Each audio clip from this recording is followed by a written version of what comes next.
had been trapped by the doctor, but we followed the clues she left behind to help her.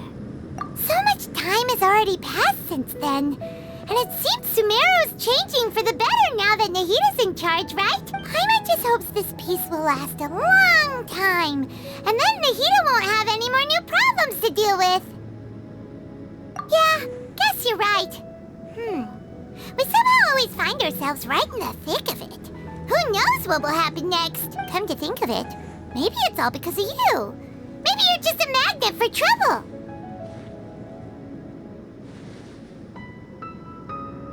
Huh? Me? Before Paimon ran into you, Paimon never ran into any trouble. At most, when she was super tired, Paimon got caught in some strange whirlpool and sucked out into sea. And even then, you fished Paimon out! Anyway, for Nahita's sake, maybe we should think about heading to our next destination for now. Ah, look who it is. Running into you in a place like this? I can see you two still love wandering around. Oh, it's Dia! Since when are we just wandering around? We're usually taking care of some serious business. Even though it may have nothing to do with our journey. But never mind that. What brings you here?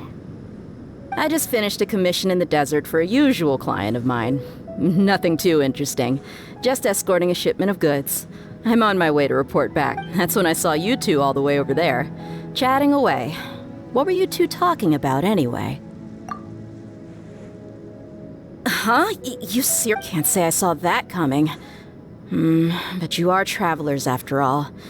I guess you'd never stay for too long in one place. Bumping into you like this will become a rarity. I'm starting to feel sad just thinking about it. Hey, how about I gather a few mercs to escort you two?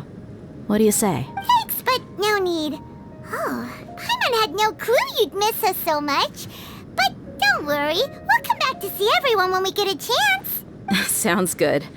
All you need to do to get to Fontaine is cross this stretch of desert and navigate some waterways. Knowing you two, I'm sure it won't be anything you can't handle. So, when are you leaving? Oh, wait a sec. Paimon just remembered there are still a few dishes in Sumeru that Paimon hasn't tried yet. Now, where's that list Paimon made?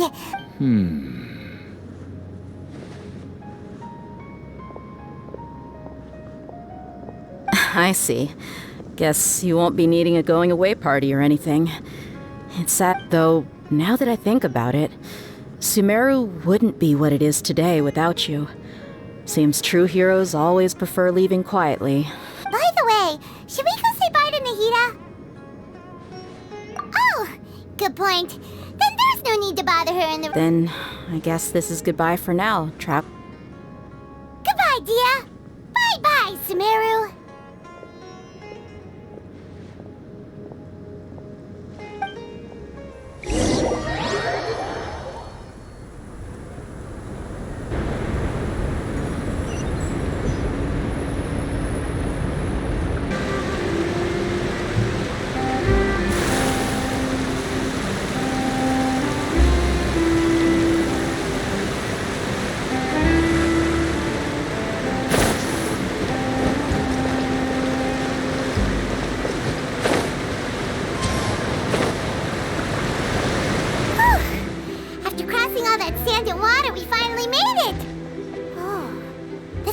Fontaine's port! Wow!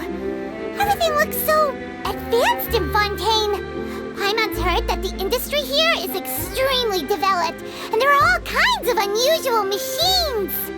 Just seeing the sights as a tourist is nice, but maybe it would be better if we found something to do! What do you think? Good idea! Nahita gave us loads of useful information. Seeking out the Seven is probably still our best source for information at this point. Yeah, the more we can learn, the better. So, what do you think the Hydro Archon's like? Will we get along? Nahita said that she has a very unique personality, whatever that means. To learn about a nation's god, start with the nation's people. There seems to be some locals talking over there. Let's go see if we can join the party.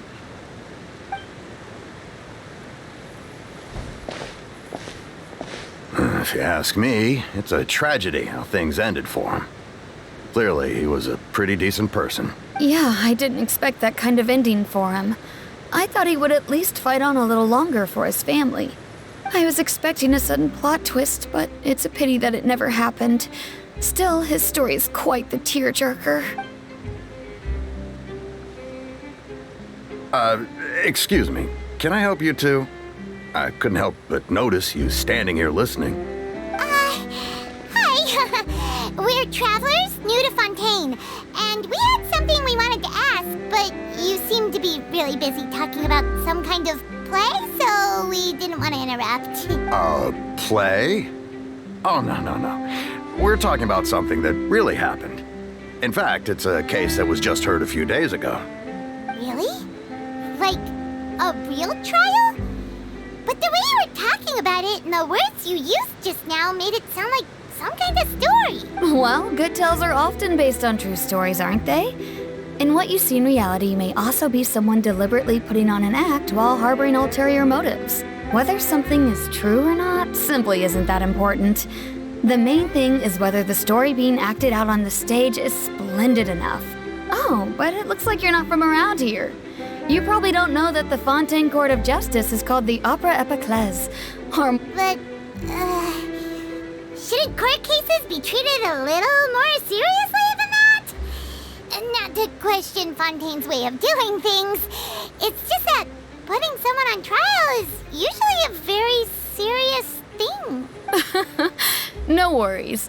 Other visitors to Fontaine have wondered the same thing. You could say that we just don't want to waste the moving stories behind those cases. And as for your worries about whether the cases are treated with due reverence, we have the absolutely just and honorable Chief Justice Neuvillette, as well as the Oratrice Mécanique d'Analyse Cardinal, a machine created by the Archon. Between the machine and the Chief Justice, false charges and injustice are a thing of the past now. You're a trees? Is it some kind of machine, too? Oh, Paimon's curious. Wait, Paimon almost forgot to ask you our question. Do you know what we should do if we want to meet the Hydro Archon? Oh, that's easy. Just go to the Opera House. Lady Farina practically lives there. You could definitely say it's her biggest passion. I think what they mean is that they wish to speak with the Archon personally. In that case, I'm afraid it's going to be a tad more difficult. You'll have to make an appointment well in advance, and it'll depend on whether or not she has any time slots available. Huh. Is the Hydro Archon super busy taking care of official stuff? Wait, didn't you say that she's always at the Opera House? No. Lady Farina seldom takes an interest with the nation's affairs. The reason it's difficult to make an appointment is simply because she's incredibly popular. That's right. After all, she is the Archon. Though she may tend to get a little dramatic from time to time, people can't get enough of her. Huh. First time Paimon's ever heard of an Archon being described that way before. Wait! Paimon gets now! The Hydro Archon is kinda like a big celebrity here, right? Yeah, I suppose you could say that. Perhaps you could even say our mascot. Hang on. This is still Fontaine's Archon you're talking about. You should show some more respect. Yes, you're right. I guess I should at least try to be a little more respectful in front of visitors. Otherwise, I might get arrested and find myself face to face with Monsieur Neuvillette. Come on. Sure, there's a lot of laws here, but nobody's going to be arrested for saying something disrespectful about the Hydro Archon. All right, I think we get it. Thank you! At least we now know that we can find the Hydro Archon at the Opera House. But who knows how long making an appointment will take? Hey! What are you looking over there for? Huh. Maybe something's the matter. She isn't going to jump into the water, is she? Maybe we better go check on her.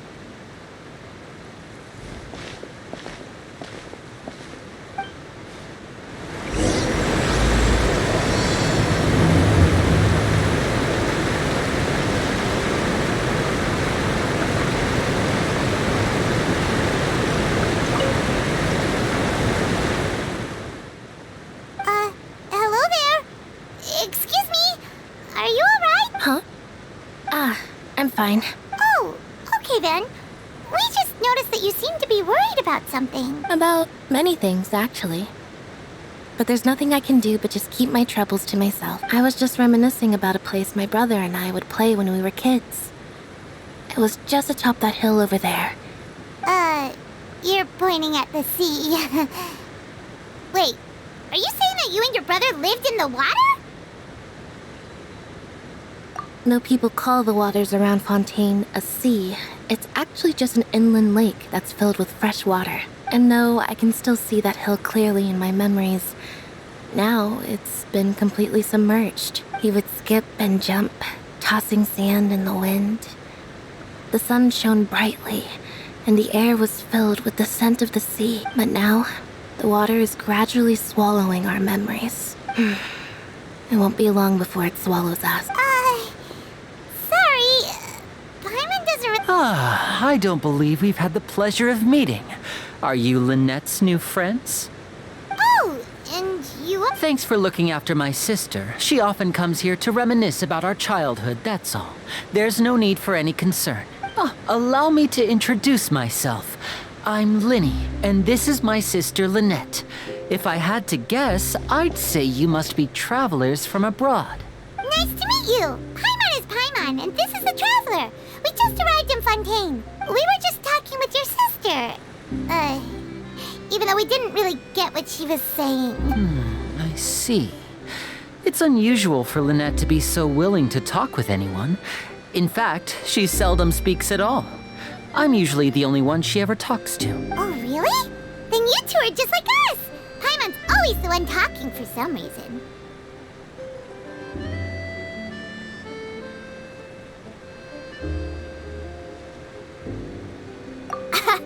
So that's how you think it is? I also think my brother can be too talkative at times. Seems you were right, Paimon. We are quite similar. So, what did Lynette mean just now when she said that the water is engulfing your memories?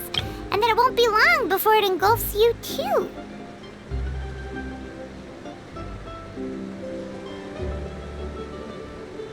Oh, that. It's from a prophecy that's been circulating in Fontaine for some time now.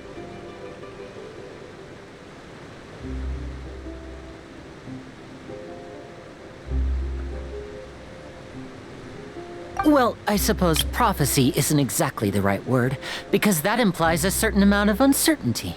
There's no doubt about what's happening in Fontaine now.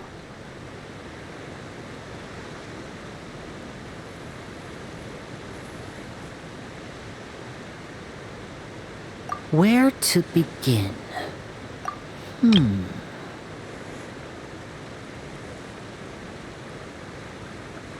Let's put that question on hold for a moment. We still haven't formally greeted each other yet, have we? Did all the introductions earlier not count? Hello, traveler.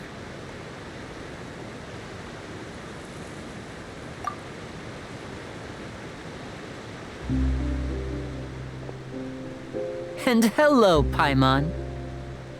Hey! Why didn't Paimon get a handshake? You're not poking fun at Paimon, are you? Please, don't take offense. Just consider it a sort of etiquette we have here in Fontaine when making new friends. You should remember it. It might prove useful. Oh, all right then. By the way, we were just getting ready to go to the Opera House to meet the Hydro Archon. Would you be able to show us the way? So you're going to see Lady Farina? No problem at all. In fact, I was planning to go to the Opera House later myself. I'll gladly take you once I finish things here. Please, follow me.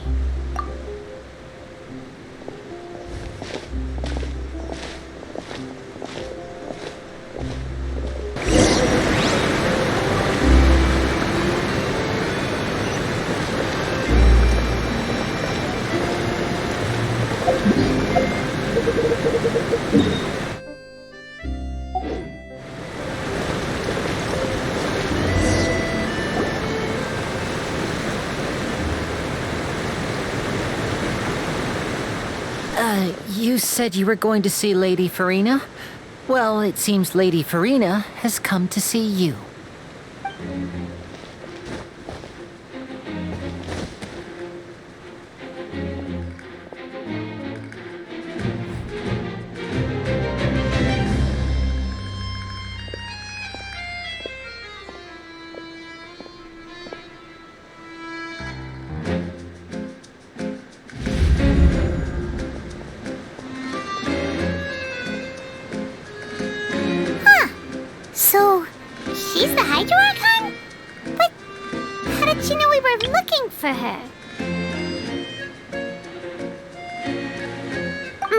dear people, rich and poor, those with cup in hand and those with nothing at all, raise your glasses in celebration.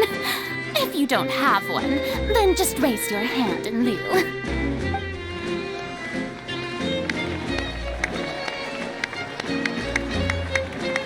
As you can all see, 2 unfamiliar travelers have arrived in our nation.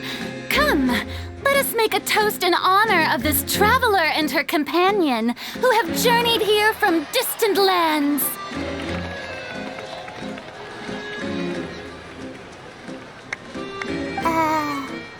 Is she talking about us?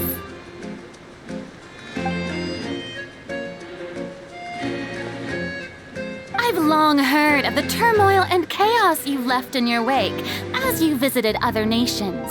But I welcome you nevertheless. No, I have come to receive you personally. Fear is for insignificant cowards.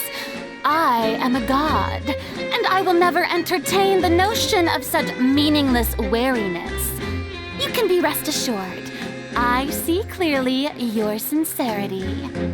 Of course, seeking an audience with me is the most sensible thing to do. It will allow you to truly behold my power and witness my authority. Intelligent people always gather under the correct banner. I, Focalor, hereby welcome you to the nation of Hydro and acknowledge the value and significance of your trip. Now, you may rejoice in this. Yeah, Paimon still can't believe it. Feels like we've only been here for a few minutes. But the Hydro Archon's entrance was, how should Paimon describe it? A little over the top? Miss Hydro Archon? How did you know we were coming? I see. As Outlanders, you inevitably lack even some of the most basic understanding. Don't forget that even the gods can be divided into the mediocre and the excellent. I suppose it's only natural for you to be awestruck by my abilities. You had best stop and consider. Do you really have the noble qualities and etiquette necessary to communicate with a god? All it takes is a flick of my finger for me to know everything about you. Whoa, talk about sounding high and mighty.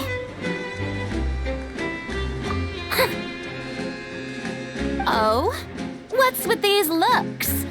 Perhaps the welcoming ceremony still isn't enough? What else should I say then? Is she really? Wow, I didn't expect to see Lady Farina here. What a surprise! Wait, does this mean they're the legendary blonde traveler?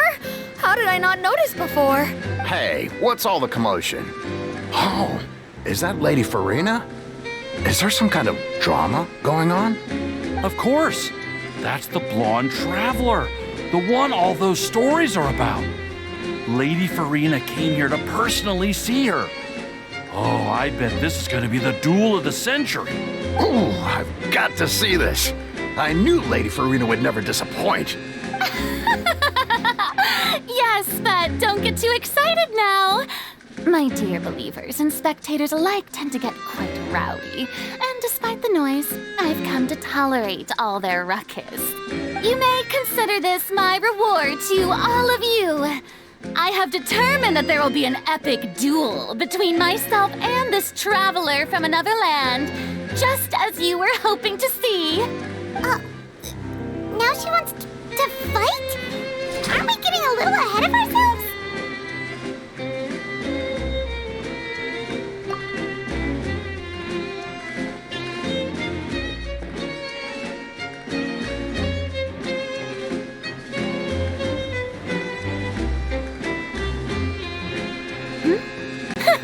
Are you not afraid?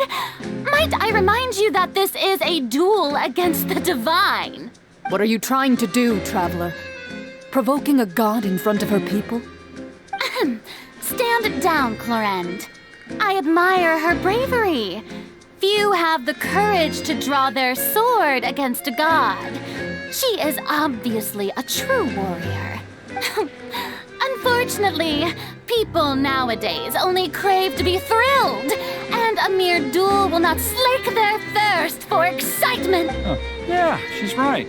Just a duel wouldn't be all that interesting. On Araneus, criminals are always requesting duels to defend their honor. I'm getting a bit old, to tell the truth. You see. Then, as the god of justice, I shall face this traveler in another kind of duel. A duel in court! Whoa, all right! Now, Right. This is Fontaine, after all. Such a grand opera house, it would be a pity not to use it. Why do you care so much about the crowd's reactions? Seems you've spent a little too much time in the opera house. Besides, how exactly do you plan to have a duel in court? You mean you're going to put us on trial? Oh, we have reason to put you on trial. It's obvious, isn't it? According to Fontaine law, no one is permitted to release any flying objects within Fontaine city limits during the first 3 days of each month. You are clearly guilty of violating this law, no? Oh, so that's what they've done wrong. That's our Lady Farina. No one knows the laws of Fontaine like she does. You call that obvious? What kind of law is that? Wait, flying object? You mean Paimon? Precisely! Now, if you two have no objections, then in the name of the Hydro Archon, I order your arrest. My apologies, Lady Farina. I don't mean to spoil the fun. But if you would allow me to interject, I don't think that Paimon here meets the definition of a flying object. You tell her, Lyney! Finally someone who's not crazy. How could anyone call Paimon a flying object? Ah, great magician Lyney, my beloved citizen. I'll permit you to object, but how exactly do you plan to prove your claim?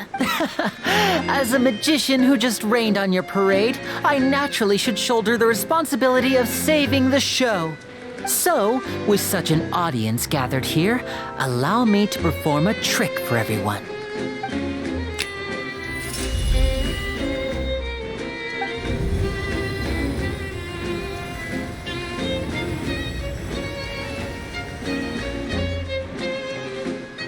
Ta-da! What's that on Paimon's back?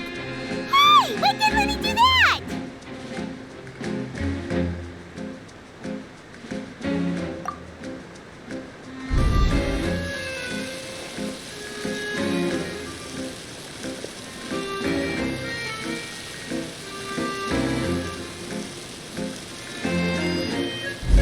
There.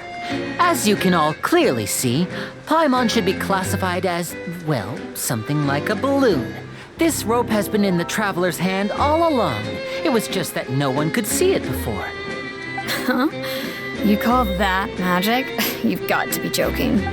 I thought it was pretty good. Nice one. Huh? I'm not sure what to think. It seems Lady Farina's charges no longer hold water.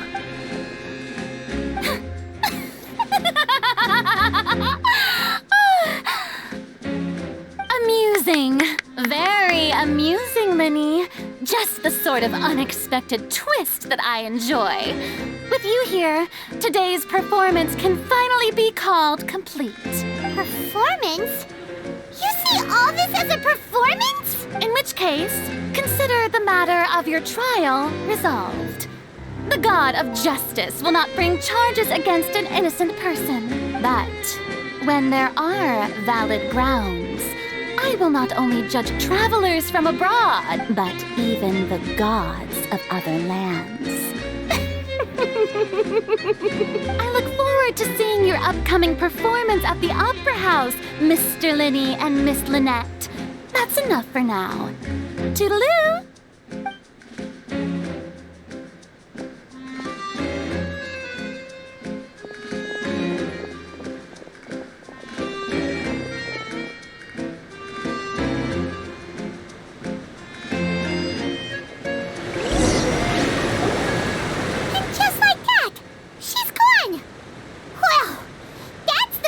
unpredictable Archon Paimon's ever seen. You never even had a chance to ask her anything. But that's a problem for future Paimon. That whole scene just now was really... Don't mention it. I just happened to remember that there was such a law, so I did a little preparation, just in case. I didn't think it would actually come in handy. So, now do you see what kind of god Lady Farina is? She can be a bit confusing at times, but she is still amenable to reason. Anyway, Paimon had no idea you were a magician, Lyney. It sounded like you'll be performing at the Opera House, right? I just know a few simple tricks I use to make a living. Lynette is my assistant. It will actually be my first time performing on the most prestigious stage in Fontaine, the Opera House. But isn't the Opera House where criminal trials are held in Fontaine? When there are no public trials being held, the Opera House hosts a variety of other performances. To the people of Fontaine, the line between a trial and a performance can be a little blurred. And speaking of performances, I would be remiss to forego this opportunity gifted by fate. Might I invite the two of you to see my My brother's always excited to make new friends. Oh, sure. We don't really have anything to do now, and we wanted to go to the Opera House anyway. Splendid. In that case, why don't we go together? I'll show you the way. I just have something to take care of first. You really mean it? Then I'll take you up on your offer. This is a magical item known as a magic pocket. Perhaps you can help me distribute them to the people here. Huh? What are they going to use it for? About that... You asked me before about the prophecy, right? Let me start by telling you a little more about what it entails. I'm not sure exactly when it began, but a prophecy has been circulating around Fontaine. It says that every person in Fontaine is born with sin. No matter how the nation of justice holds trial after trial, this sin cannot be absolved. Until one day, the water levels in Fontaine will rise, and the sinful people will slowly be drowned. In the end, the people will all be dissolved into the waters, and only the Hydro Archon will remain, weeping on her throne. Only then will the sins of the people of Fontaine be washed away. That sounds pretty gloomy. Why are people in Fontaine born with sin? There are lots of guesses. Some say that the ancestors of Fontaine stole the power of the seas and stirred its wrath. Others say that the people of Fontaine never heeded the first Hydro Archon's warnings and offended Celestia. But here in Fontaine, evidence is what matters. There hasn't been concrete evidence for any of these claims, so they can only be regarded as conjecture. If even the people in Fontaine don't know what sin they committed, wouldn't it be better just to ignore the prophecy completely? Why bother feeling guilty all the time? That's exactly what the people did at first. But in the last few years, the water levels in Fontaine have actually started rising.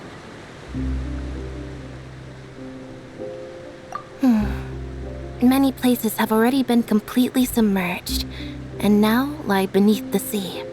Many people carry on with their lives as before and shrug it off as a natural phenomenon. But my family and I think that the people of Fontaine shouldn't ignore the possibility, which would end up sentencing them to death. We hope that at least the people who reside near the waterfront can move away before it's too late. So, we've started distributing magic pockets to them. As a magical item, these magic pockets have astonishing capacity. I'm sure they will come in handy when people are moving their belongings. Oh, Paimon gets it! It's like preparing for a rainy day! But this is... Perhaps only absolute power could ever contend with such a catastrophe. But who knows? We're just tiny specks in the grand scheme of things. Now, if you'd like to help, then please give these magic pockets to anyone nearby. Be sure to convince them to take it, regardless of what they say.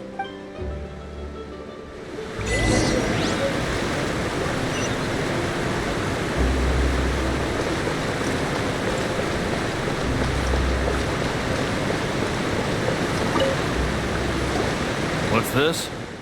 So you also believe in the prophecy. Keep it. I won't have any use for it. What? You mean you don't believe in the No, I believe in the prophecy. But I also believe in it. The story says that people once lived in the ocean. They were one with the ocean and couldn't live apart from it. But as time wore on, people desired to live on land and developed blood vessels, encapsulating the sea within their bodies. Thus could people set foot on land. So, if you ask me, when the water rises and takes us all, it'll be like we're going home. Oh, we hadn't heard that one before. But people can't live underwater. They'll die. You should probably still take it. All right, I'll take it. I guess I just feel that being dissolved into the water doesn't necessarily mean death.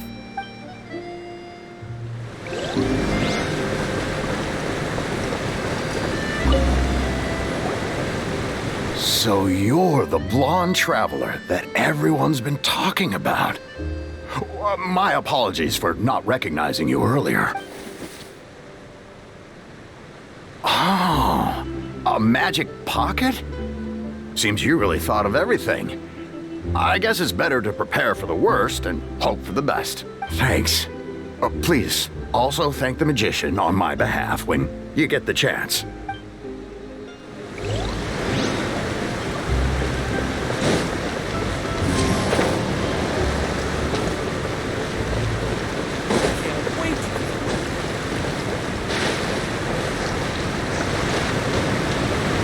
Into the wind. Huh? I don't want that thing. Way I see it, if the prophecy's true, it's still gonna be a long time before the water can cover everything. Life is all about living in the moment. What use is there in worrying about the future all the time? We'll cross that bridge when we get to it. You should still take it. You never know when it'll come in handy. Oh, all right, fine. Thanks. It's just that if I start moving, that means I've already given up on the life I have now. I'd really rather not.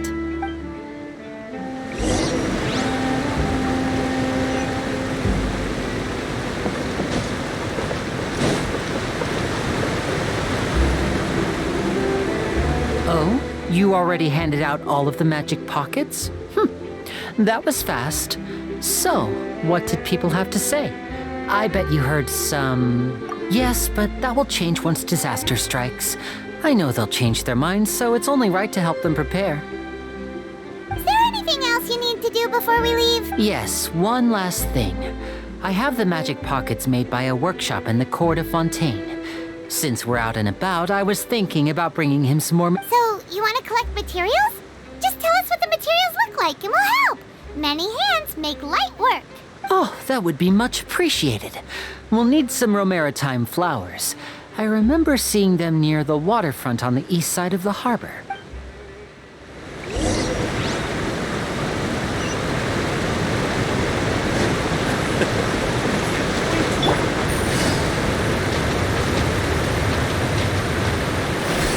Take it easy. It seems we have to use Hydro to collect romaritime flowers.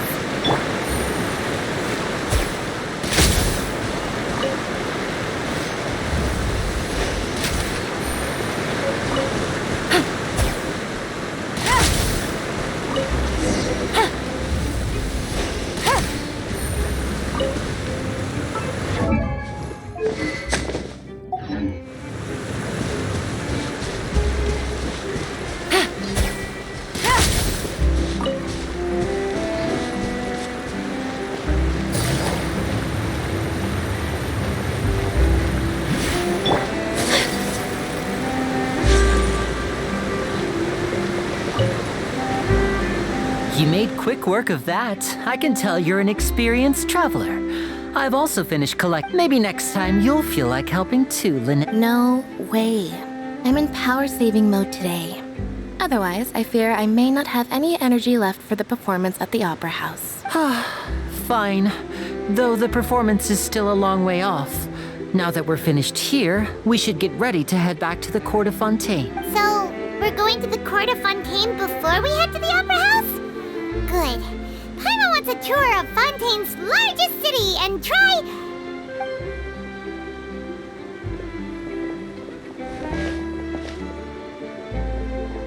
Wait, shh. Have you noticed that person over there? The young girl. Huh? What's wrong with her? Paimon didn't notice anything. She's obviously a thief. Magicians and thieves practice similar methods.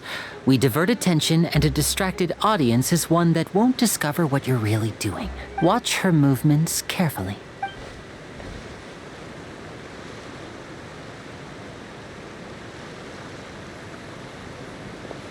Oh, he's right! Shh, keep your voice down. We need to think of a way to catch her, but it seems she's very alert. Perhaps we should split up. You two can ride the lift over there and wait up top. I bet that'll be her escape route if she tries to run. All right, let's go.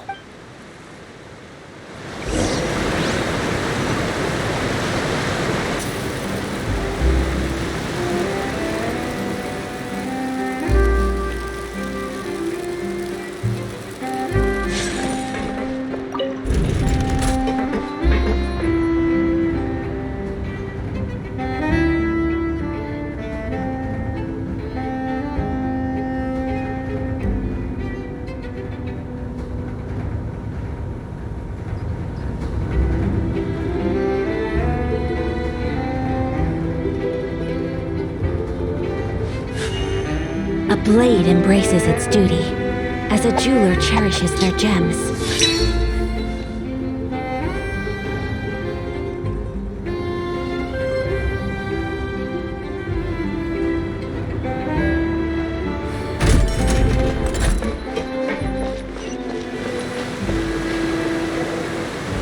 This is the spot where Lyney wanted us to wait. Oh, look! Isn't that her?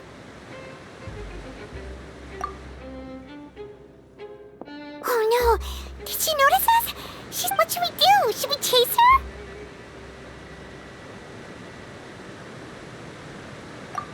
You're right. She might also be trying to lure us away. Nothing's happened for a while now. Paimon wonders if Lyney caught the thief. Yeah, let's... How long will it take if I set out?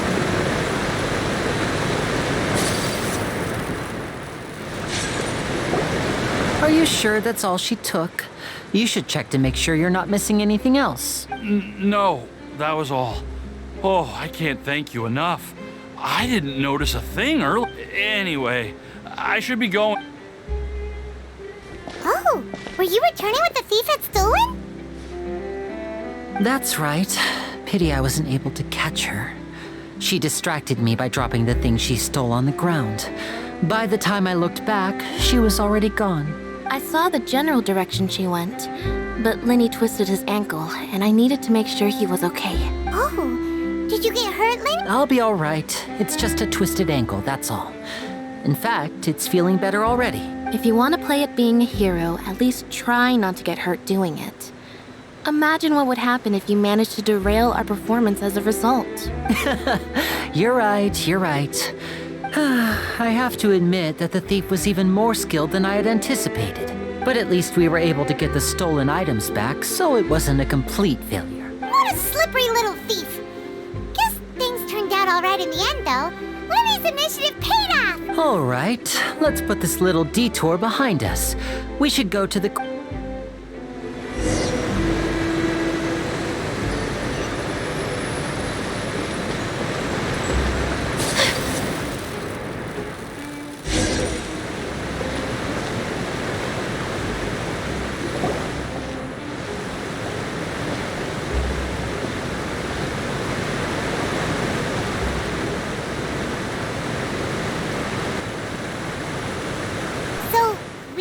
This thing to go into the city? What an ingenious way to get around! People in Fontaine really know how to use water. This is an aquabus. It allows people to travel between several key locations around Fontaine. It's pretty convenient, but the ride can become a little dull after a while. The scenery is always the same. That's why it's better to travel with friends. So you mean it's still boring even when I'm riding with you? No, that's not what I meant. It's just that, well, you don't really talk that much. Besides, it doesn't really feel like a real trip when it's just the two of us. It's the same as being at home. What? Guess that's what it's like to be an older brother. It's about time for us to leave. Let's get on board.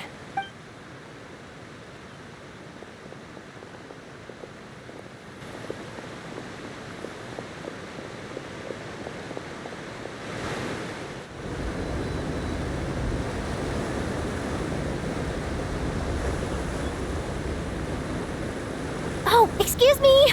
Aren't you the great magician Lyney and his assistant Lynette? Hello. I don't believe we've...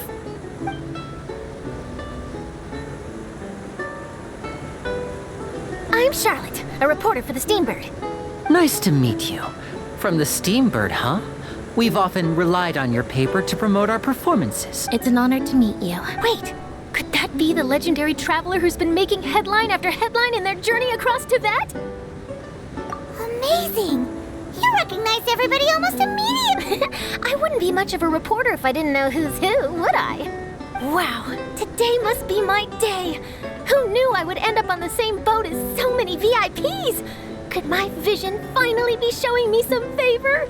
So, Charlotte, what do you usually report on? Well, when there isn't any breaking news, I mainly cover the trials at the Opera House. You can still manage to keep readers' attention as long as you tell things from a clever enough angle, even if it's the same old topics. For example, reporting on how a scammer once deceived vulnerable girls into relationships, or how a financial criminal was once so poor that they ate a single piece of bread for 5 days. That's fine and all, but what I'm really after is exclusive, sensational news pieces that could shake the country. These smaller stories are a waste of my talents. Oh, I just remembered. I've been following a case lately. Well, a series of cases, actually. You mean the serial disappearances of young women case? That's right. These stories are the talk of the town right now, and it's probably the most mysterious case we've ever seen. If I'm the first with a draft ready to publish when the case is finally cracked, and it's the headline story in the Steambird, oh, when that happens, I bet all the other reporters will shed tears of envy. I've already gathered all kinds of materials. I just can't wait for the truth to be revealed. So, what is the serial disappearances of young women case? You mean the culprit hasn't been found? That's right. The first missing girl case happened almost 20 years ago. And ever since, after a period of time, another girl disappears. What the cases have in common is that the girls are all of a similar age, and that they've all vanished without a trace. But the scariest part is that to this day, none of the girls have ever been found. Many suspects have been arrested over the years in connection with this case, but shortly after each arrest, another disappearance would always happen. Yes, it's possible. But either way, I believe that every case has some precise truth behind it, waiting to be exposed. Yes, I agree. And at the very least, the family of those missing girls deserves some sort of explanation. I just imagined for a second what I would do if Lynette were to suddenly disappear. I'd pay any price to get her back, and then find a way to track down the culprit. Please don't imagine that, Lyney.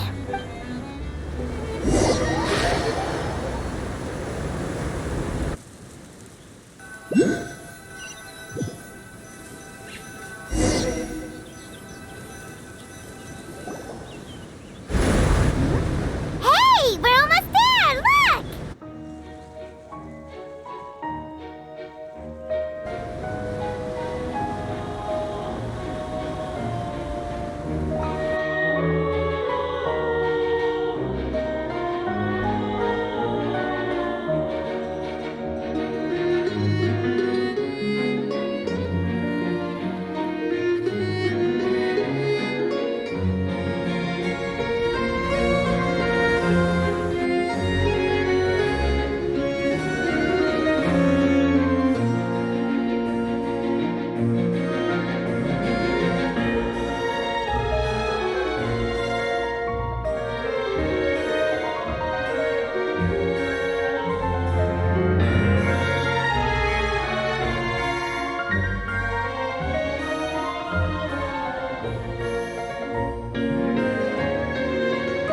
Well, I really enjoyed chatting with you. Life should be full of pleasant little surprises like this. Yeah, us as well. The ride went by too quickly. I have an interview to get to. I should get going before I'm late. Okay. Paimon hopes we can chat again soon, Charlotte. Bye now. Oh, be sure to stop by and see me at the Steambird when you have time. What a tough job. Always running around and interviewing everyone. Well, where should we go now? If you don't mind, how about we stop by my home first? Besides, I still have all the materials we collected. Sure, we wouldn't mind at all. This city is so huge, Paimon wouldn't know where to start anyway.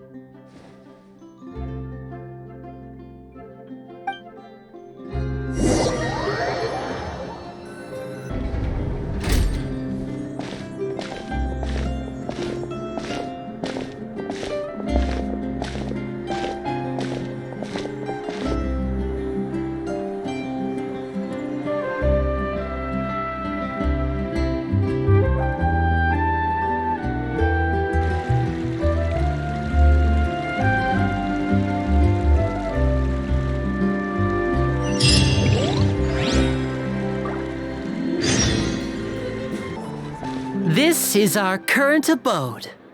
Ah, Fremine, you're home. Where did everyone else go? I have some new friends that I would like to introduce. Oh, they all just went out a moment ago. I see. Everyone is getting busier now that Father will be returning soon. I suppose that can't be helped. Allow me to introduce you to my little brother, Fremine. He is a phenomenal diver. Hello. Nice to meet you. Paimon is Paimon, and this is the Traveler. Oh, you sound very proud to have a diver as a brother, Lyney. Lyney, could you come here for a moment? What is it, Fremine? Do you have something to tell me?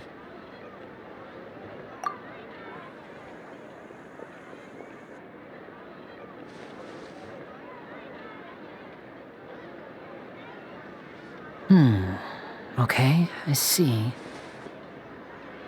Is everything all right? Oh, it's nothing. We were just discussing a little housework. Oh, before I forget, the Traveler and I collected more materials to make magic pockets. Were you able to get any, Fremine? Yes, I went diving and gathered lots of materials. I was about to give them to you. That's our Fremine, always quick with the underwater work. All right, I'll take these to the workshop.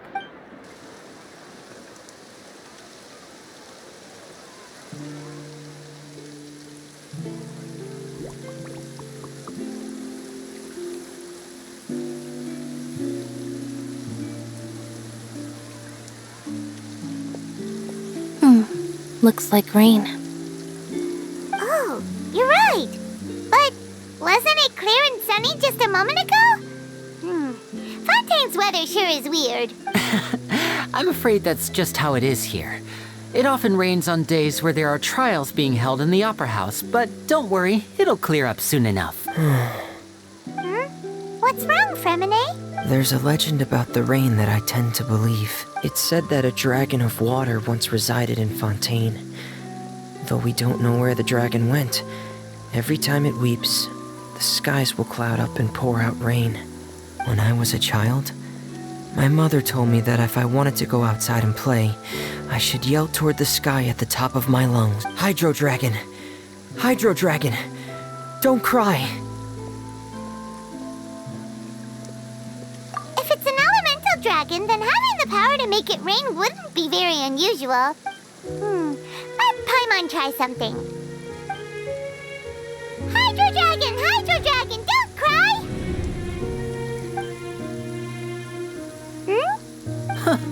Doesn't seem to be of any use. It is just a legend after all. You know, you might be a more popular magician if you understood the concept of romanticism. Or could at least play along. Sorry, it might be because we've never met the Hydro Dragon. Perhaps it can't be comforted by the words of strangers.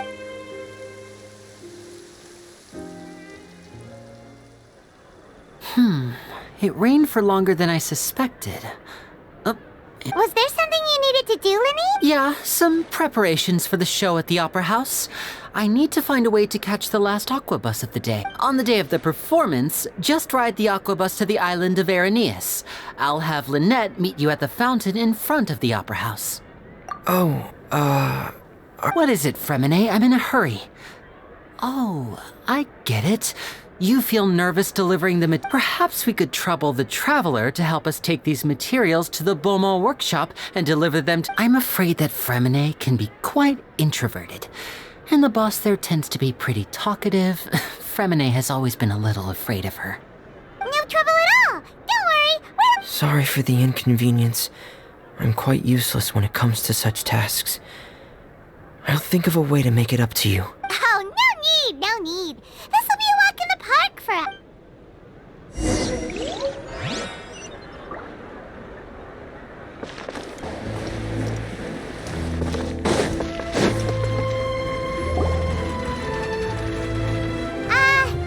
Hello?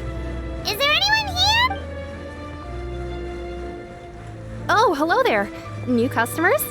Looking to buy, or do you need something made? Or perhaps you're just looking for a chat with me. Oh no, we're just here to deliver some materials. Here they are. They're for making... these must be for magic pockets. I could tell right away. I've already made several orders worth now. No need. They've already prepaid several batches worth. When they told me what they'd be using them for, I even offered them a discount, but they insisted on paying the full amount, saying that I had a business to run. It seems both their hearts and their pockets are made of gold. Whoa. So, is Lyney actually loaded?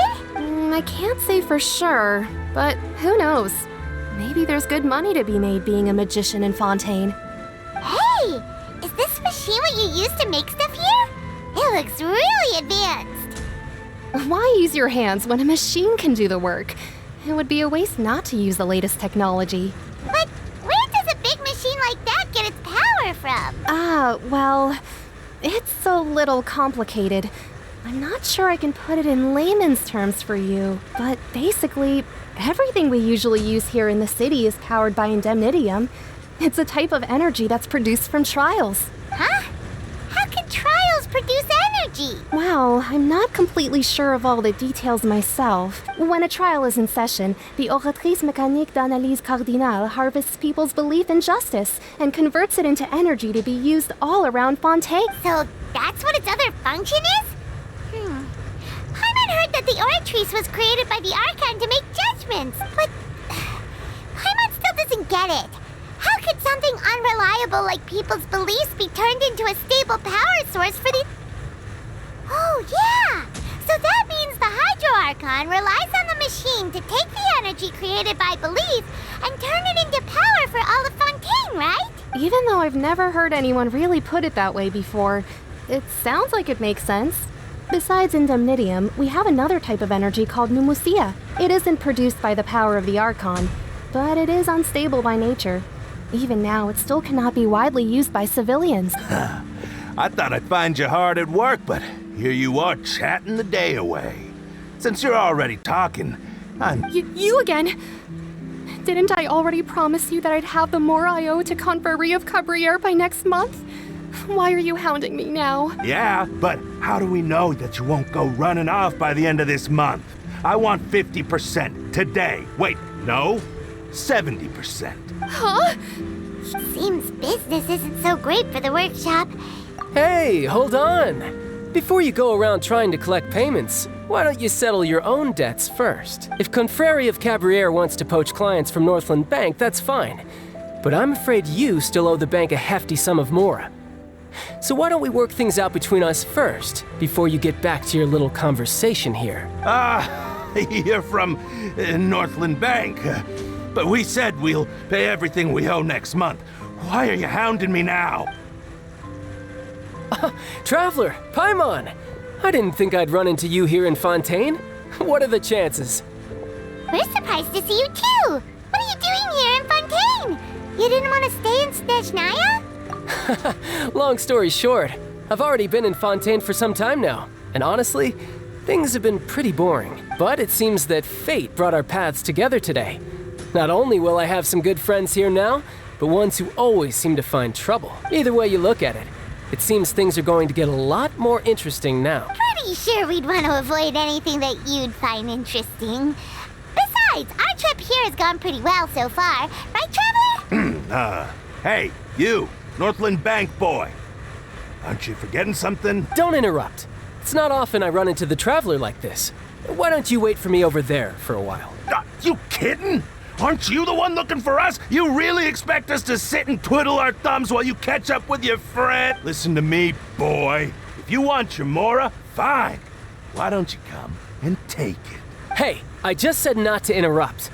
Oh, by the way, Traveler, the last time I took Tonya and Tooser ice fishing, Tooser said, "Hey, that's way over the line! All right, boys, let's see who has to pay up now!" Can you at least let me finish one sentence? Fine. Though the bank told me not to get rough with our client, you're the ones who started it. This is an act of self-defense. You two will have to be my witnesses, okay? I'm sure this won't take long.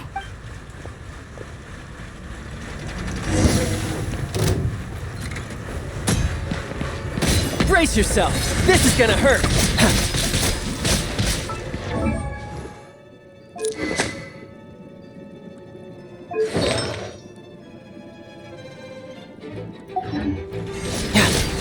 Yeah!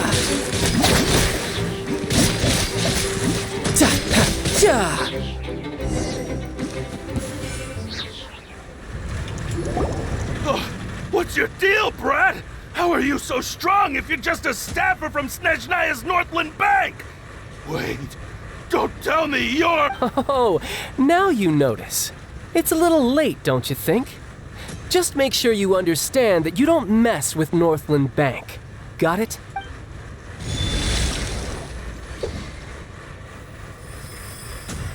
Huh? Now's my chance!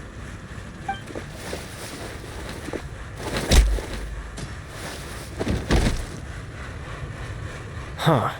That was weird. I'm not sure. It's as if I suddenly lost control of my hydro powers when I needed them. Maybe there's something wrong with my vision? Strange. How could that happen? First time Paimon's ever heard of someone lose... Never mind. It doesn't matter. If I want to stay sharp, I shouldn't be relying too much on my vision anyway. Besides, I always have my delusion in case I need it. So what are you doing in Fontaine, child? I don't see its work for Northland Bank. Well, I guess it's because I've been in a bad mood lately. Huh? What kind of reason is that? Wait, since when do you feel down about anything? I don't know. Maybe I still have a lot to learn about myself, but recently, there seems to be some sort of restless power stirring inside of me. And I don't know why, but every now and then I feel like I'm in a terrible mood. Maybe you losing control of your vision just now is connected with that power you're feeling inside. That is a possibility. I can't remember if I ever mentioned it before, but when I was 14, I fell into some unknown abyss. It was during that time I learned nearly all of my abilities. The one who took me under her wing and taught me was named Skirk. She was always quiet and very mysterious. Nobody knew where she came from or what she had been through, and she was always very strict when teaching me combat. One time, I asked her why she was willing to take me on as an apprentice. From what I could make of her answer, it was because I had awakened it, and traces of it remained on me. She said that all my combat training would be useful in the future. But what is it? What did you awaken? She never explained that. But my guess is that it's related to a dream I saw when I had just fallen into that abyss. In my dream, I was in the deepest depths of the sea, and the boundless seabed was all around me. But in front of me appeared a whale that was so massive, I felt like I couldn't breathe. A whale? Oh, that sounds familiar! When we fought against you before, you summoned a huge whale that seemed to leap at us. Is that the one? That's just an abstract form of a whale that I create using my elemental powers. It takes that shape because the scene I dreamt of the whale has always been stuck in my mind. I'll never forget it. So you used the whale as inspiration for one of your moves? Huh. Seems a little twisted to Paimon.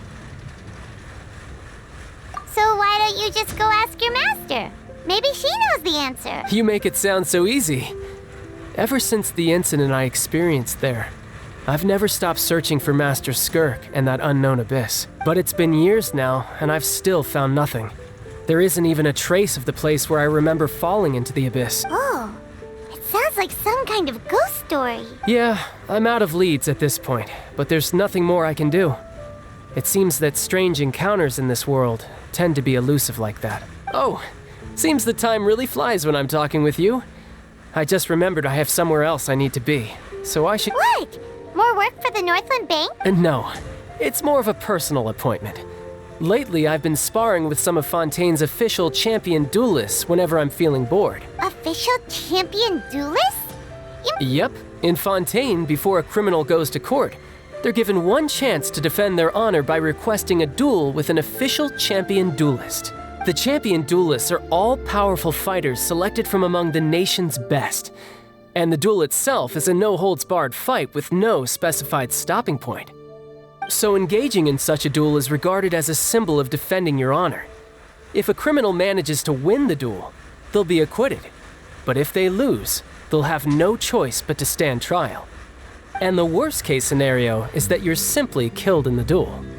Though it's rumored that Fontaine has a death penalty, from what I can tell, no one has ever been officially sentenced to death.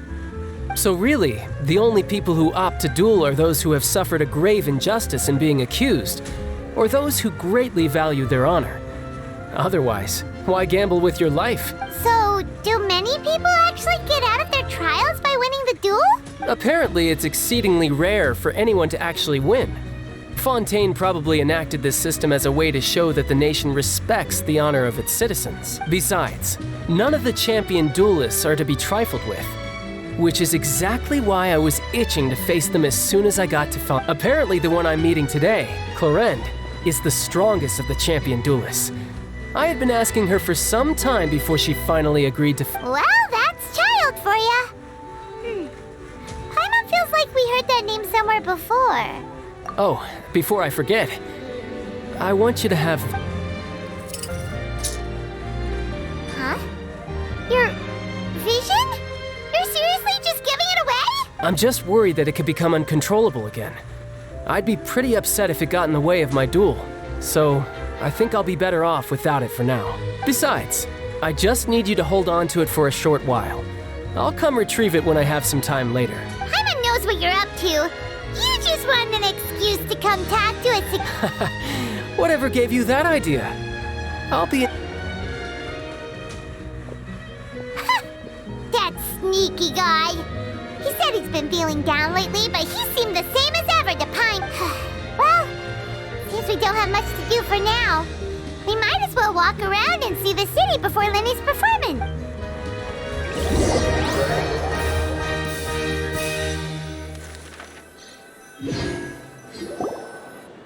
Wow! Who could have seen that coming? The reporter who was barely around for most of the story was the murderer all along! Sorry. Paimon was just surprised, that's all. The whodunits here in Fontaine are a lot different than the light novels you see from Yai Publishing House. Both have their merits, but Paimon thinks this style of novel— It's so exciting to reach the moment when the mystery is uncovered, especially in the one Paimon was just reading. You should buy a copy and read it too. Oh, sorry about that. Hey, shouldn't we be heading to the Opera House to see Lyney's performance soon? Lyney said that the Opera House is on Areneas, so let's go ride the Aquabus!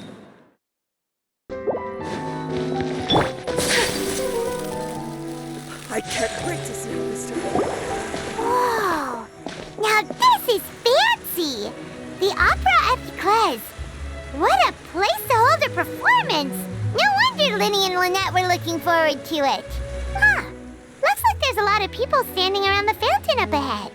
Oh, Archon, please bless us with a bright and healthy child. We pray. I don't know why you always feel the need to ask so much.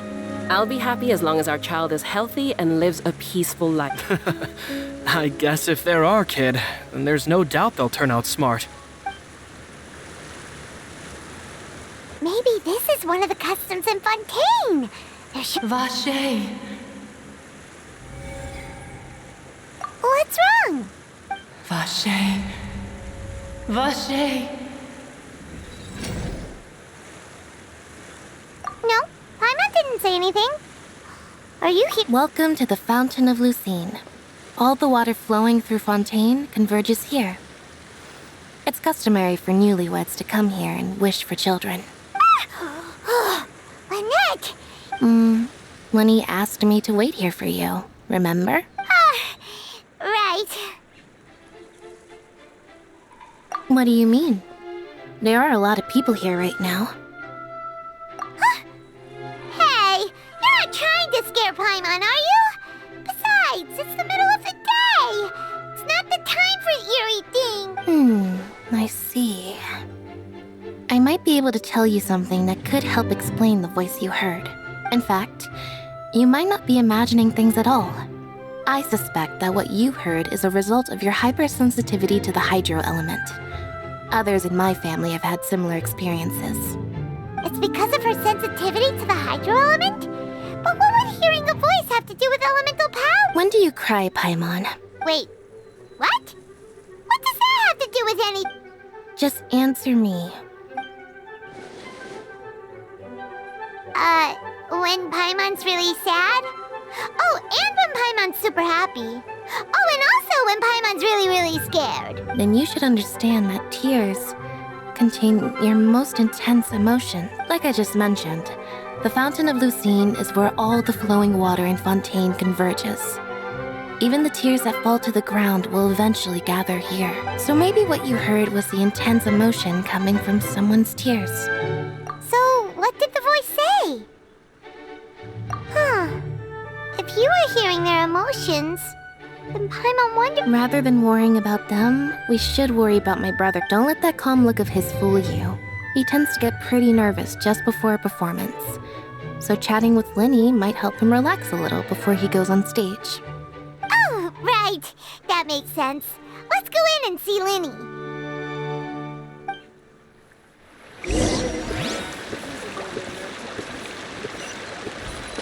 I wonder where humans come.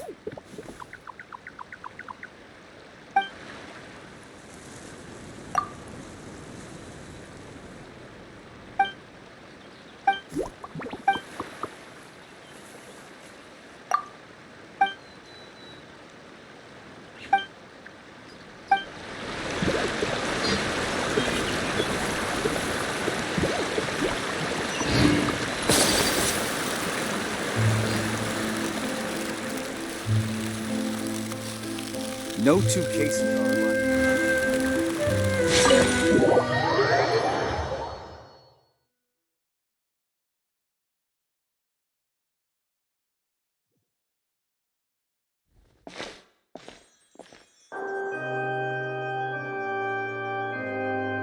Traveler and Paimon, good to see you. I knew you two would come. Are you kidding? We wouldn't miss it for the world. We've been looking forward to it. I can tell, judging by how early you've arrived. But you're actually right on time. The audience still hasn't started entering the venue yet, which means now is the perfect chance for us to take you to the best seats in the house. Wait just a moment, I'll fetch the tickets.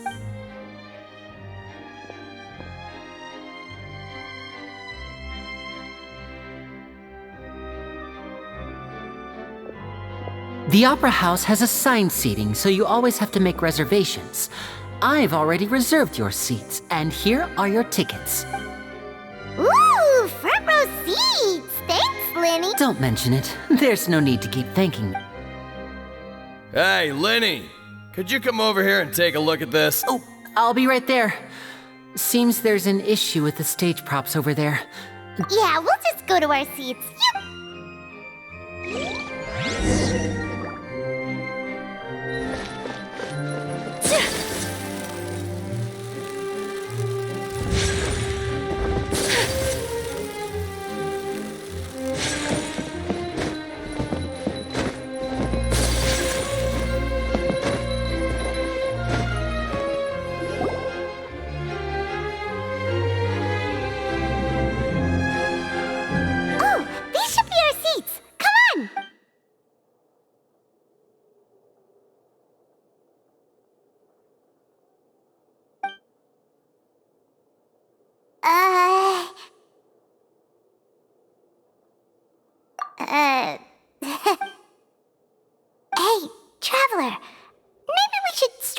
conversation with the person next to us. Since we're sitting together and the rest of the place is practically empty still, it's kinda awkward if we don't say anything. Oh, you little... Of course you put this on Paimon.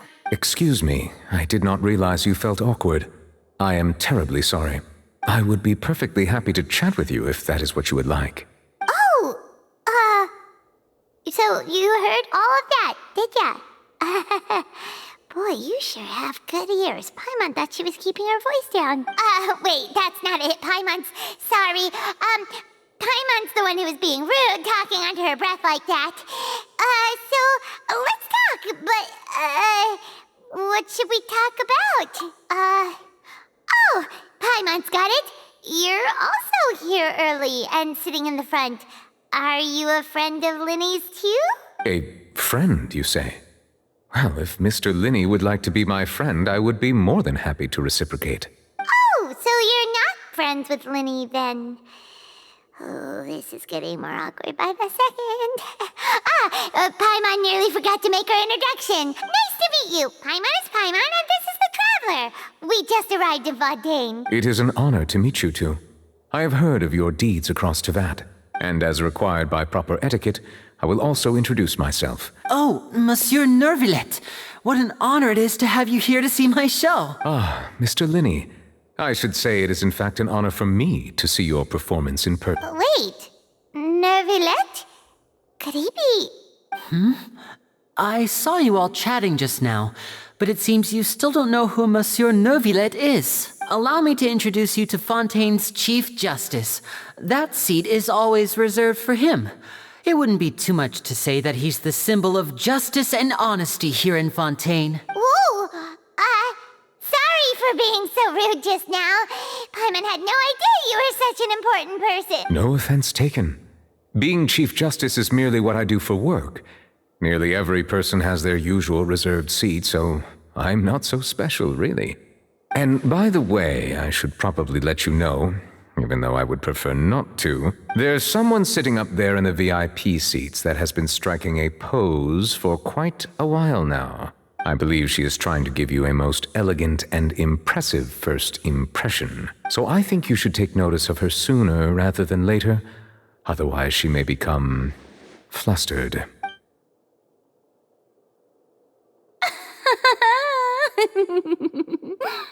Huh?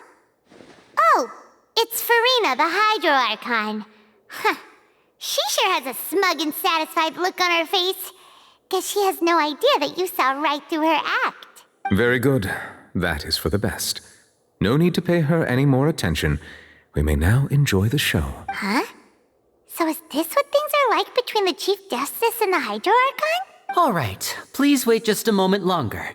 I've pretty much finished my preparations, and the performance will start as soon as the audience has made their way to their seats. Yay! The show's finally about to start! Paimon can hardly wait! Paimon's never...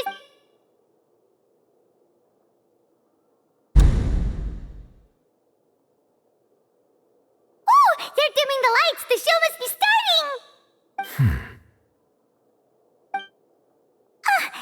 Sorry. Paimon will try to stay quiet. Welcome, one and all, to the Opera Epiclese. I am the star of today's show, Lyney. And over here is my sister, Lynette, who will be working as my wonderful assistant. Please, let's give her a warm welcome. Hello, everyone. I know she may seem to be a little sleepy right now, but that's just a sign that she's nervous. Whatever. Now, some of you may be thinking, two vision holders who can freely manipulate elemental powers performing magic is not true magic at all. So, I would like to take a moment to assure you that elemental powers will have nothing to do with what you will witness on the stage today.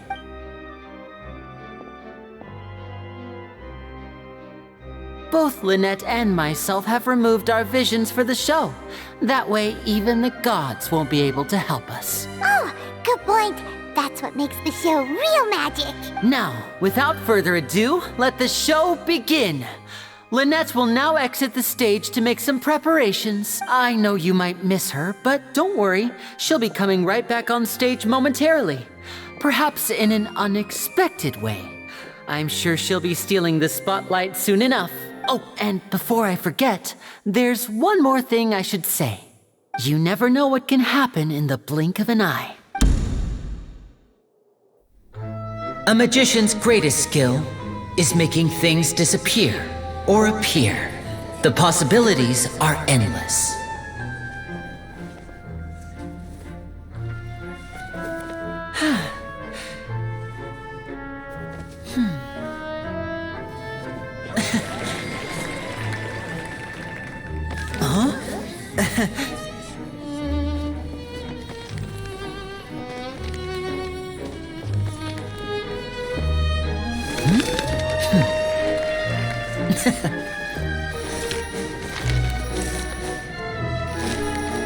But this isn't what you came for. These little tricks, you've seen them all before. So it's time for something truly extraordinary, don't you think? This one's a little tricky.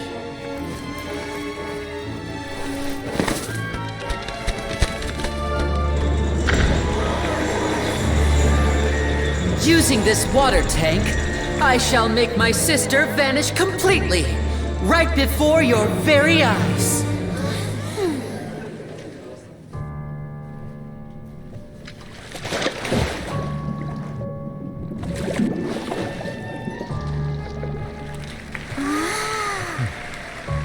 It's actually quite simple.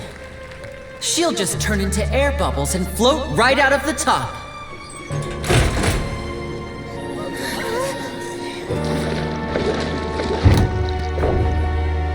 Oh no! I told them to check all the props carefully. With the lid on, even air can't escape. An amateur magician would be getting very nervous right around now.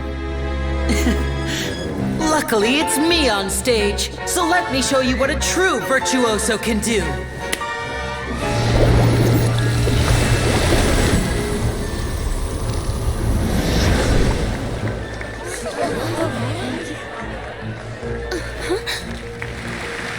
Lynette, are you still there?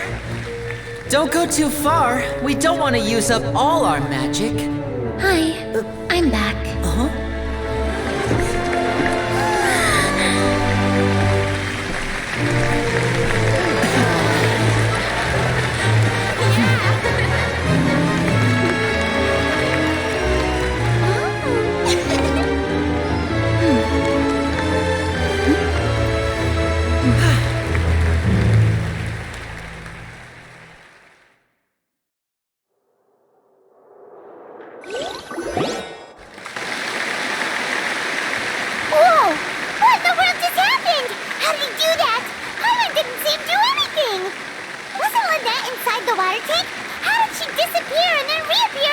If we could see easily through his tricks, then that would mean that his skills are still lacking.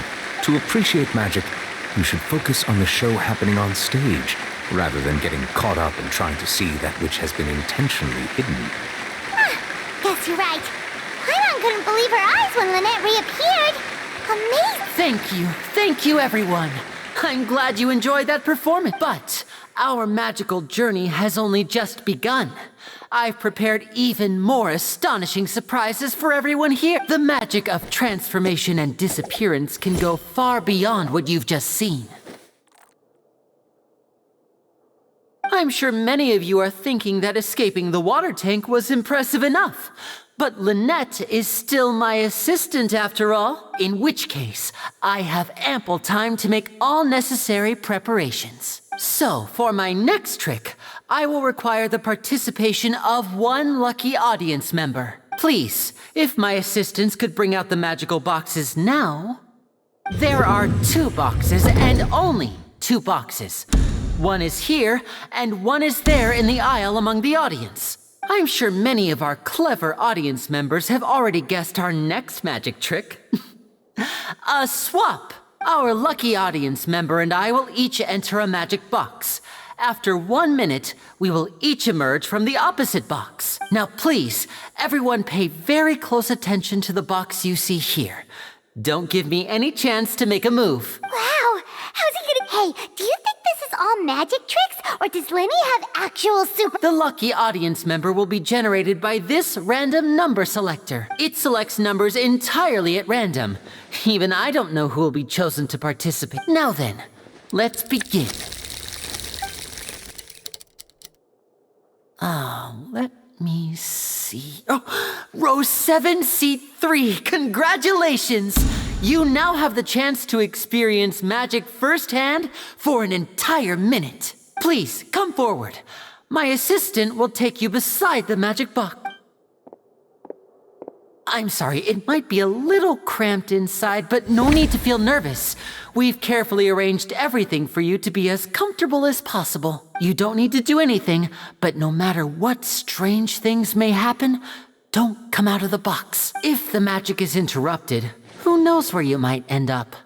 You might even find yourself in the Fortress of Meropide. Oh, okay. All right. Before I enter the magic box, there is one more thing I need to ask the audience to do. Could you all give me a countdown? Like this. 60, 59, 58. Just keep counting down. You can go a little faster or slower if you like. I won't be able to see anything in the pitch black box, so I'll be relying on your voices to know when time is up. Oh, and no tricks now. If you quickly count from 60 in just 30 seconds, then I'll be in a tough spot. Ooh! Paimon kinda wants to count faster after hearing him say that! No, that won't do. I can see it in your eyes. You still can't be trusted. Let's practice together. Come on, repeat after me. 60, 59. 60, 59, 58! That's right, perfect. Keep it going. All right, I'll see you all on the other side once you've finished counting. 54, 53, 52. Why aren't you counting, Neverlet? I am counting in my head. I think things are exciting enough in here as it is. Merely a consequence of my identity and personality. Do not worry about me. Oh, all right. You looked so serious that Paimon thought you might be feeling uncomfortable. 40, 39, 38. Mr. Lyney, are you all right in there? Yes, I'm fine. I'm just double-checking the direction of the magic. It would be a disaster if we get sent to the wrong places. For example, midair right above the audience. Even though he's saying that, Lyney doesn't seem nervous at all. What was that noise? Did you hear it too? Not sure. Anyway, it doesn't seem like anyone's worried about 25! 24! What's wrong, Mr. Lyney? I can still hear you moving in there. I seem to have accidentally knocked over a decoration. I'm trying to fix it, but it's pitch black in here. I can't tell left from right. Never mind the decorations. There's no time for that. The show is what's important. No, that's unacceptable. I want my show to be perfect. Don't worry, we still have 19! 18! 17! It seems things aren't quite going as planned. I apologize, everyone. It feels like you're all starting to count faster, but that's all right. I know it can be tiring to do such a long count. 10 seconds and change is still plenty of time. 10! Almost there now. Whew. Swapping two people is harder work than you might think. Even a master magician like me can't guarantee I'll get it right the first time. Hey, wait! Is this the back one? I can't tell. They both look the same inside. Huh? Nope, that's not it. I'll try again. 7! Hey, slow down! Honestly! 5! 4! 3! Whoops! That doesn't count! 0!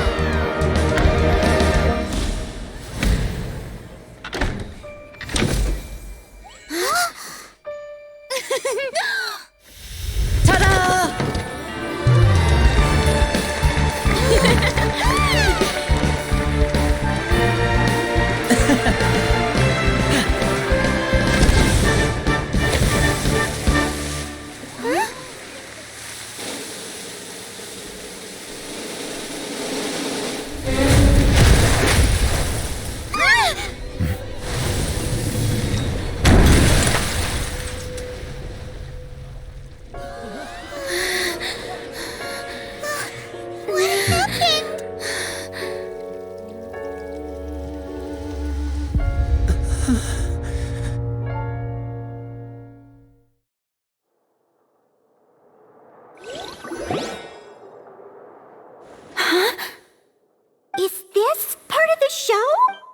Mr. Lyney, you're going to use magic to fix the stage now. What happened? Oh no. Maybe this isn't part of the show. The girl was... This performance is over. Medical staff with me. Guards, secure the scene and detain all the performers. Seal the exits. No one is allowed in or out at this time. Yes, that's right. If this was just an accident, then we must investigate the cause. But if this was all part of some scheme, then those accountable will not escape the judgment. No need to be alarmed, you two. We'll get to the bottom of this soon enough.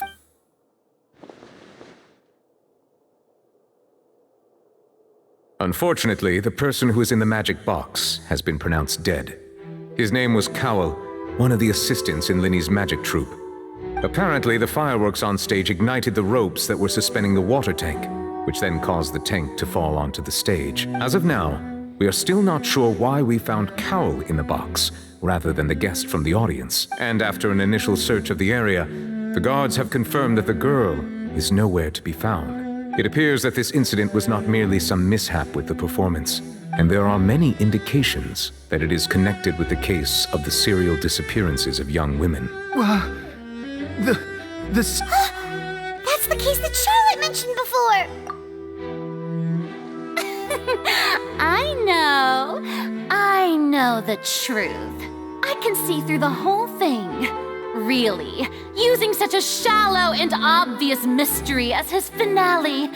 Did he really underestimate us that badly? I say that our powerful magician, Mr. Lyney, is now the prime suspect for the serial disappearances case. Huh? Why me? This whole thing was an accident. No, this all occurred during your magic show, did it not? The missing girl disappeared after being chosen, did she not? The deceased is one of your assistants, is he not? Now that I think about it, that whole speech about magicians making things disappear was nothing more than a provocation, a bald-faced challenge. That can't be right! How come he was in the box on the stage the entire time? Besides, before the show, he told us that he would like to catch the criminal behind the disappearances. He couldn't possibly mean catching himself. Save discussion for a later time, please. Lady Farina, may I assume that your comments just now constitute an accusation against Mr. Lyney and his associates, and that you are pressing charges? Huh? I just think that I think it might be a little early to talk about formally pressing charges. But what Lady Farina said just now makes perfect sense. Looks like she's gonna personally deliver justice. A kidnapping and murder carried out under the cover of a magic show. Lady Farina said it all. Of course, my dear people. But what excites me even more than the obvious truth before our eyes is the opponent I'll be facing. That's right. You, traveler. You'll support Lyney, won't you? After all, he was the one who helped. Then there's no problem at all. You know, the traveler, but with Lyney's help, our little duel ended in a draw. But draws really are the most boring possible outcome. So, no more draws. Between the two of us, there must be a clear winner and loser. And what better place to hold such a riveting showdown and decide the true victor than here, on the grandest of stages, the Opera Epiclese. It wasn't a draw. She obviously lost last time. I understand. Charges have now been pressed, and as such, a trial is in order. Well, traveler, seems Lady Farina has set you in her sights. But putting her dramatic rhetoric aside for a moment, I would like to ask you, are you willing to act as Mr. Lyney's attorney and defend him in this case? Very well. The trial will be held a day from now in the Opera House. Both sides may investigate the scene to build their cases and search for the truth. Lyney and his troupe are all potential suspects and shall remain within the Opera House. The audience may begin to leave in an orderly fashion once they have been cleared by the guards. A day isn't that long. Let's Let's see what kind of case this big-shot outlander can build in such a short amount of time. I'm really quite looking forward to hearing it.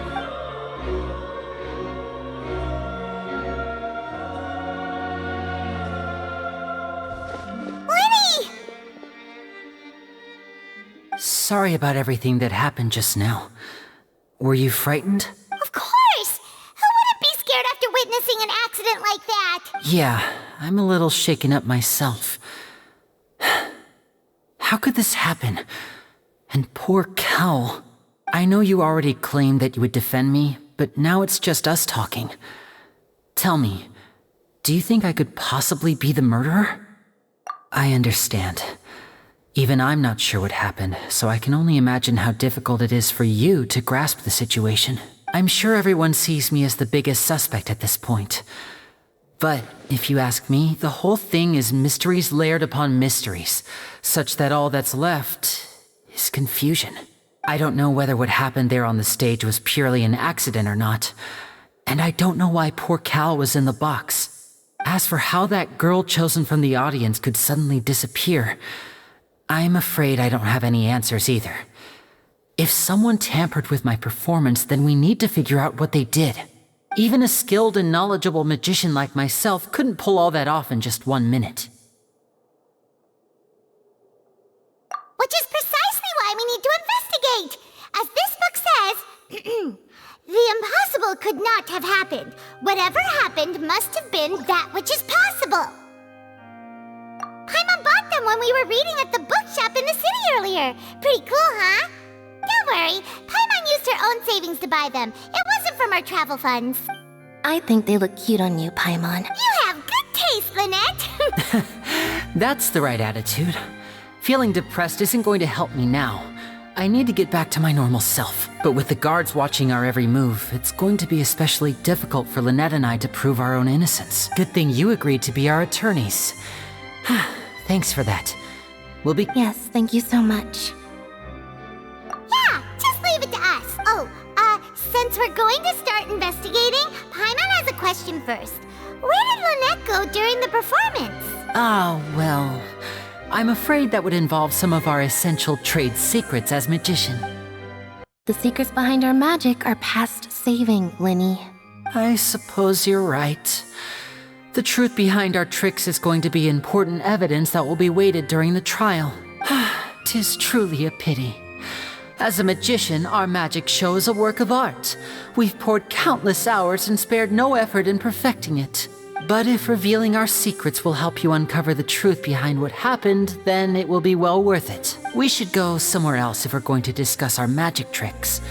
We'll go speak with the guards, and in the meantime, you can go investigate the stage and the seating areas. All right, let's go have a look while the investigation teams are still here. Detective Paimon is on the case.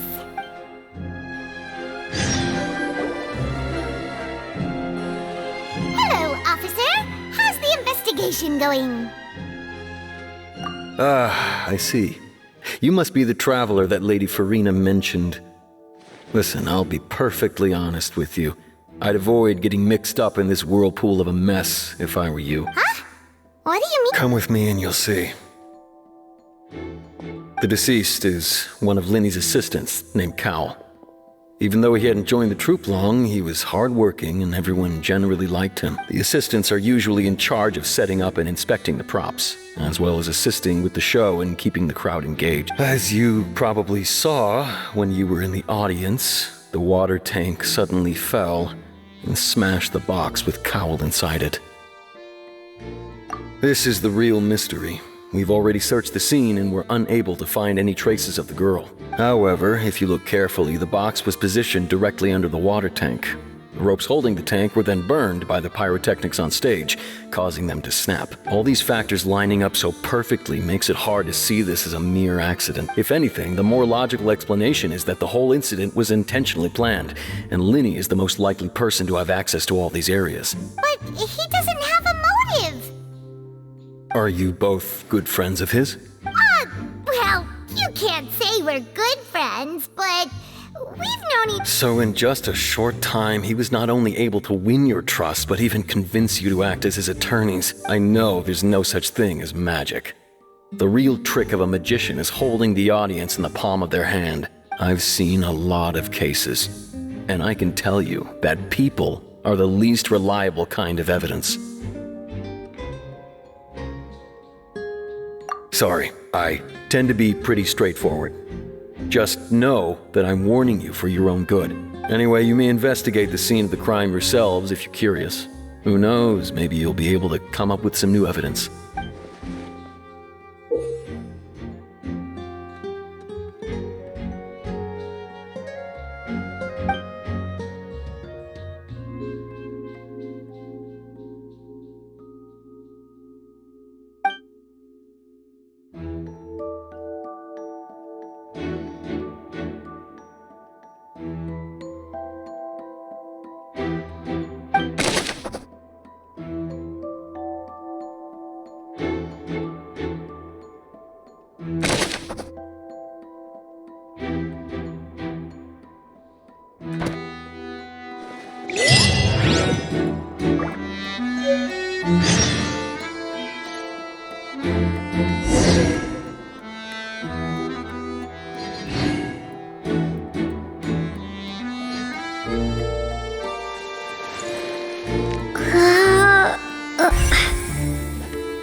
So this is the rope that broke and caused the water tank to fall. The rope looks pretty durable.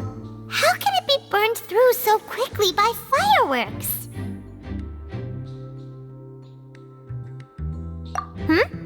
Why are you suddenly so serious, Traveler?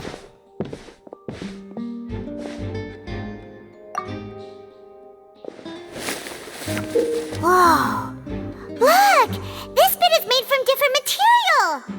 Most of it was burned away, but there's still a little bit of it left.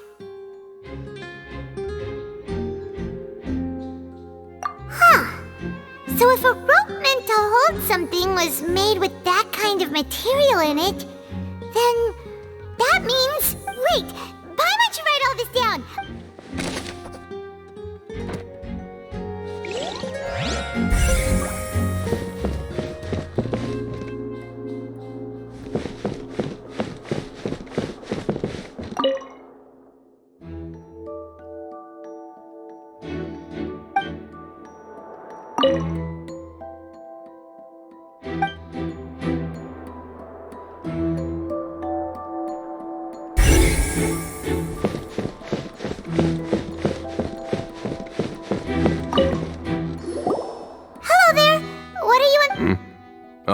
This location has also been cordoned off because the Magic Troupe members are currently considered prime suspects. The investigation team is still collecting evidence. The seats were all booked in advance, so we were able to deduce the missing woman's identity by checking the guest list. Sure, it's not like this is confidential information. We will publish it later anyway when we petition the public to help us. Her name is Halsey.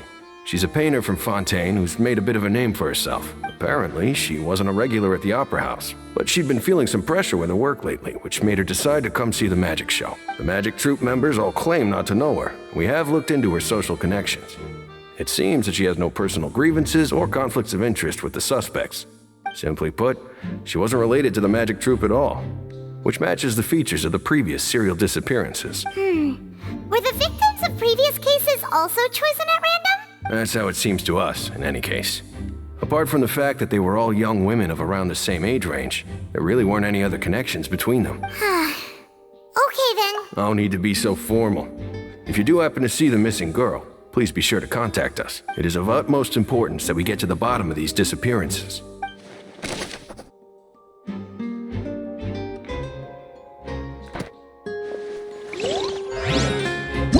Whoever the murderer was, they must have made this rope was... Why would it be him. How strange. Gosh, no wonder the serial disappearances never got solved. Gosh, no wonder... Whoever the murderer was, they must have made preparations well beforehand. This rope was obviously tampered with.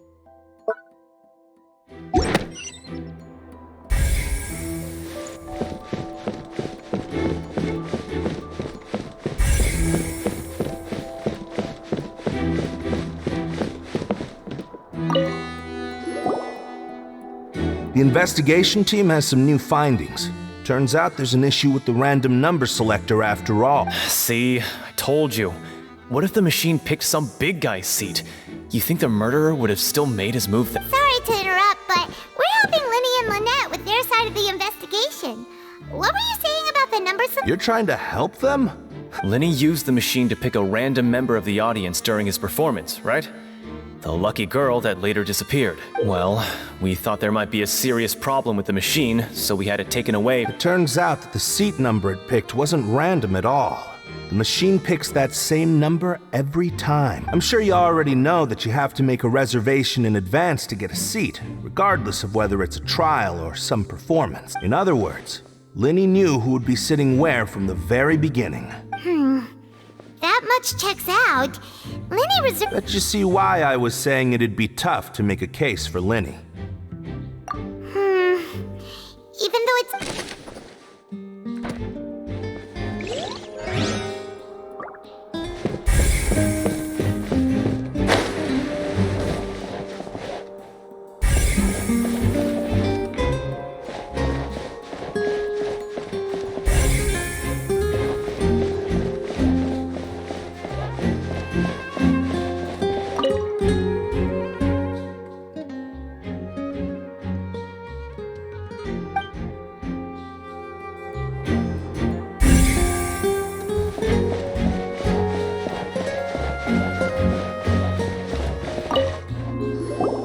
I see that you're investigating the area.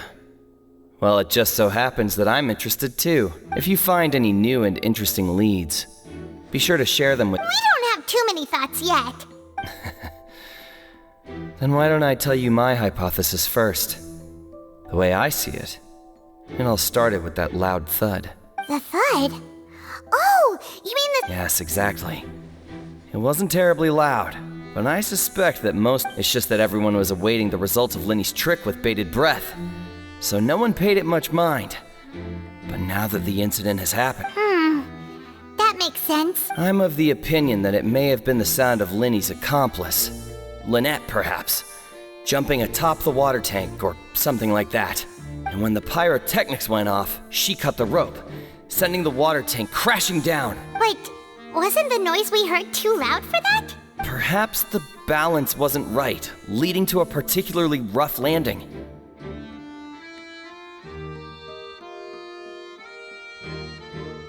Oh, that's true. That does remind Paimon, though. What was with that sound?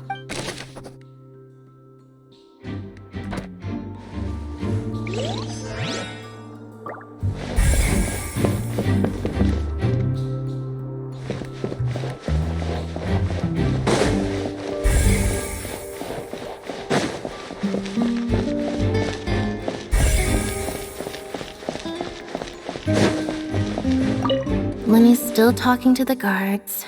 It seems I think someone will be assigned to monitor us later, but that's alright. Lyney's still talking to the I think someone...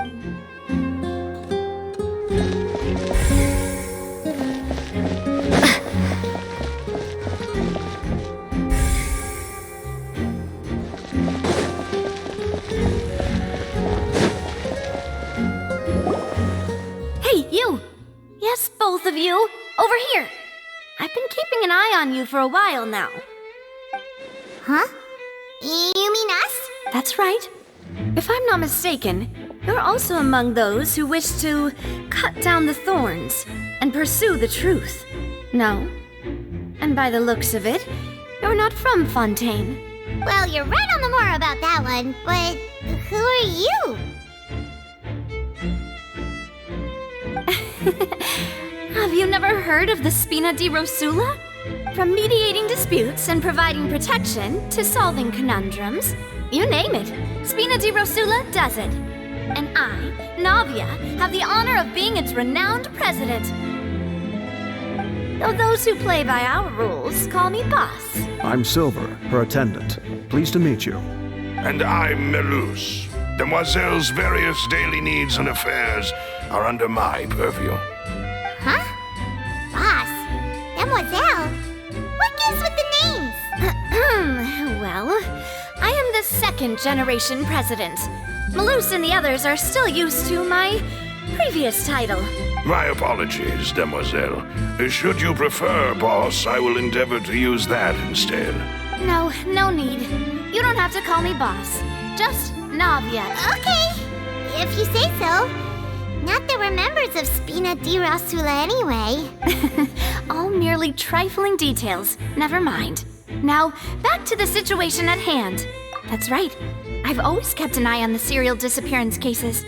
My interest stems from a matter back from my father's time. Judging from the look of things, I find Lyney an unlikely mastermind. Really? We think so too! That's why we're looking for clues now. But how did you come to that Intuition, naturally.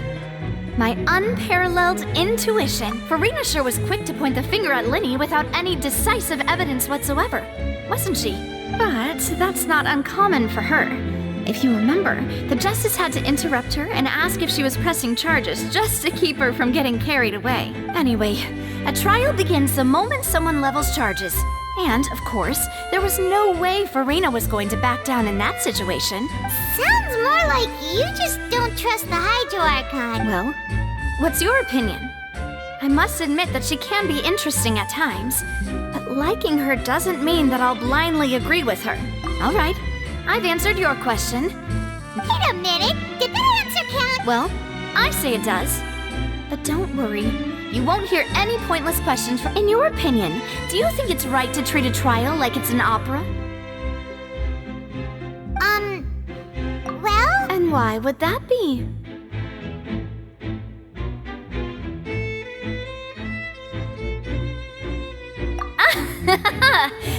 See, Silver and Melus?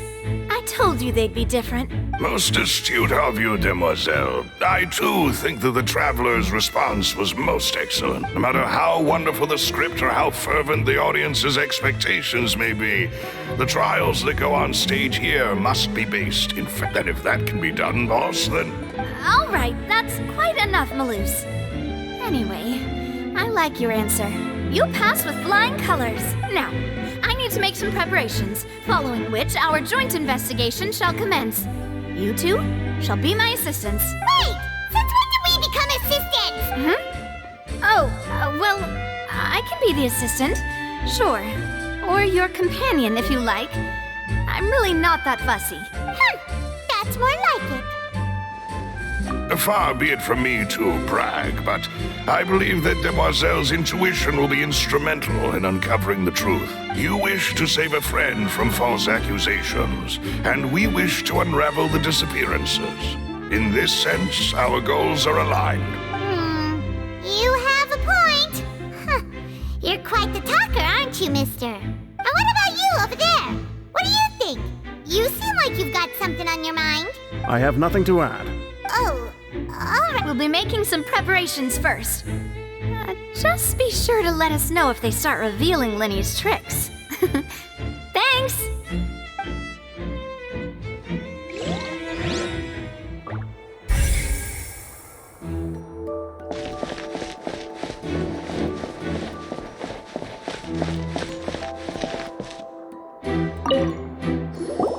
Sorry, but no one can freely enter or exit the Opera House at the moment. If you wish to leave, you must register your identity with us first.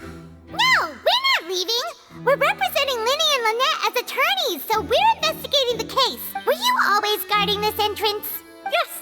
After the Chief Justice gave the order, everyone coming in or out must undergo a strict inspection. So the missing girl couldn't have left from here. At least, not from that point on. I doubt there was much opportunity then either. How can you be so sure? Well, because I was in charge of security near the entrance at that time. I couldn't see Lyney's performance from here, which was quite a shame. Just my luck. But still, I did not abandon my post, and I stayed put no matter how loud the applause was. If someone had so much as even approached the door, I would have noticed it, let alone if they had tried to leave. We Melazines are good at that sort of thing, you know. So, it's safe to say the girl couldn't have left through here. All right, thank you for your help. This will be useful info.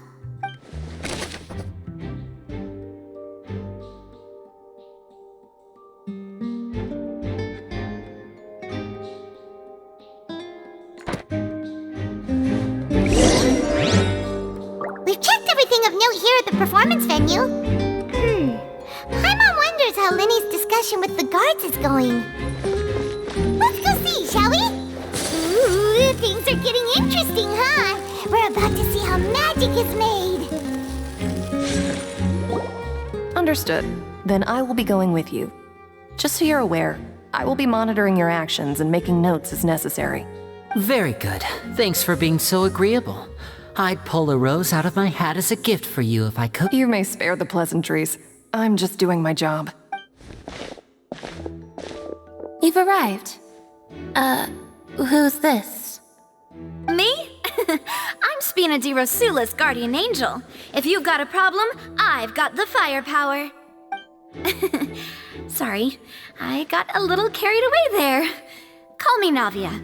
I'm a partner of theirs, and will be helping investigate this whole situation. And these are my companions. Would you mind if they join as well? Fine by me. Oh, new helpers? I would be most grateful. Well, let's just say we're tagging along. It's not every day you get to see the secrets behind magic performed on such a large scale. I appreciate your kind interest. Come with me. We'll be heading below stage. Huh? Below stage? Yes, a world of secrets is hidden beneath this magic box, prepared specifically for this switcheroo trick. But before I reveal everything, you should have a look first. Notice anything strange here?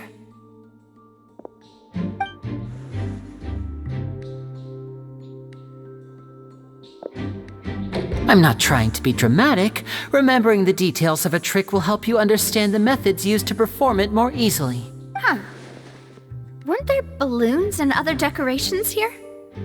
Where did all that go? Ah, good eye. That said, you're still far from discovering the answer. The back? You mean the inside of the door? What's different about it? Paimon didn't know. Very good indeed. I thought you might not be able to catch the back of this door was patterned. Those patterns are now gone, replaced by a smooth wooden board. So, if you put 2 and 2 together, what do you get? Exactly. All right, let's go. I'll tell you how it works as we head down. Oh, so there was a passageway under the magic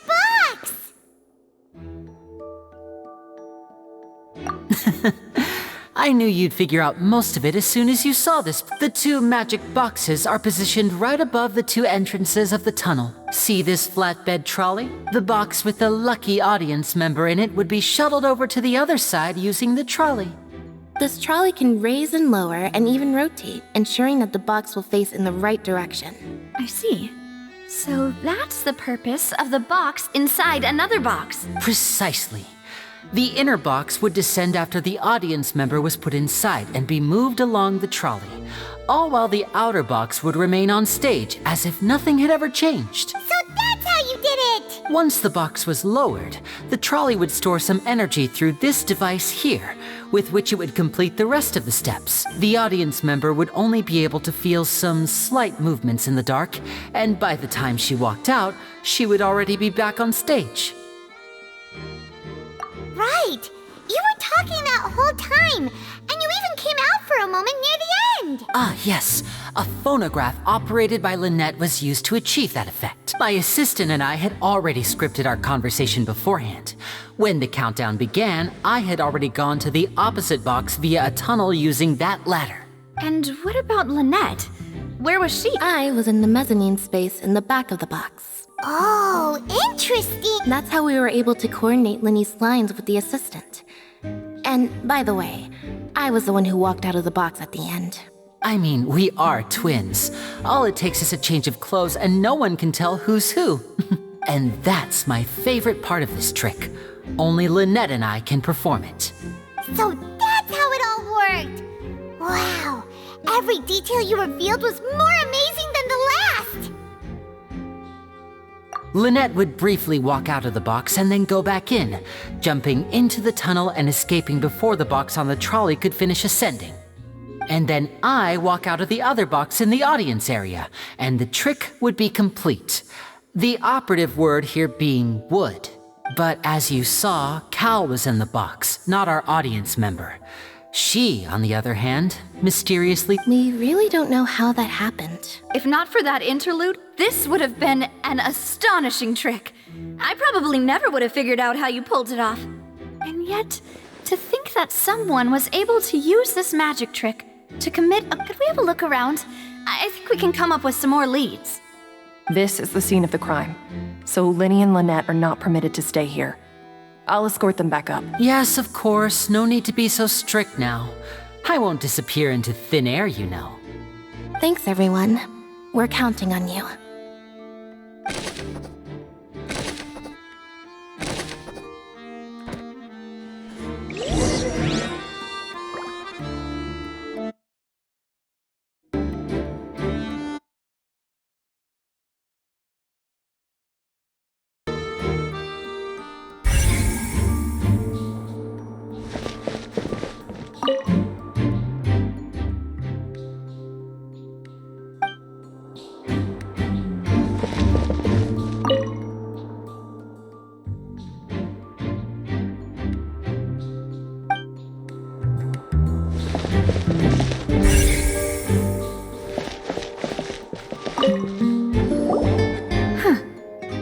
This?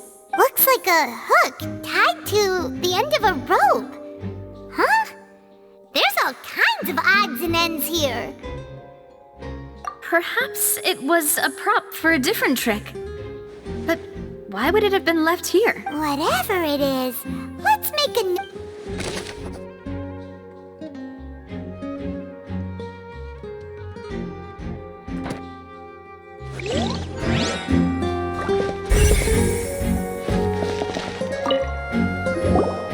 The floor is wet. Please be careful not to slip. Speaking of which, why would there be water here? Oh, Paimon knows! It's one of those tricks where you pour water into a jug and then flip the jug over only for the water to disappear. And here's a broken vase. Huh. Did the trolley knock it down while moving? That can't be. The trolley moves along tracks from start to finish. It couldn't have hit the vase at this distance. Let's note this down too and think about it later.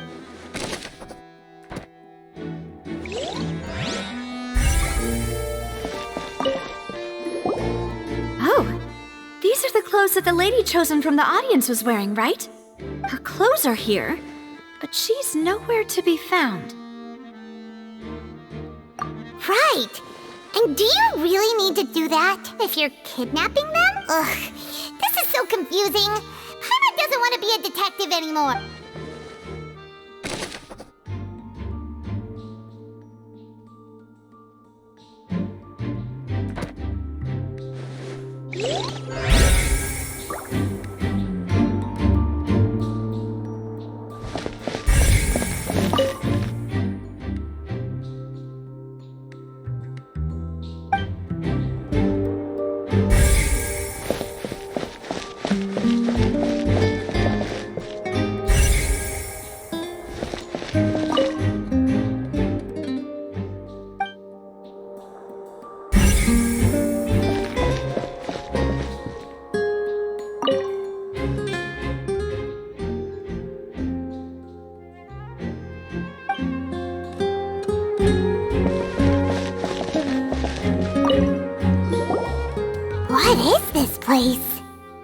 It seems someone could fit through here. Huh. Could this have been the... Alone, perhaps. But if they had to pull another person with them, this space... But there are no other ways in or out of here.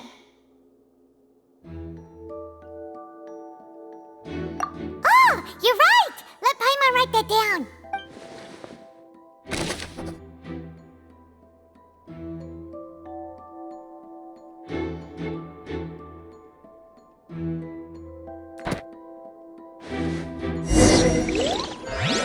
Seems we're just about done investigating down here. Yes, let's head back up.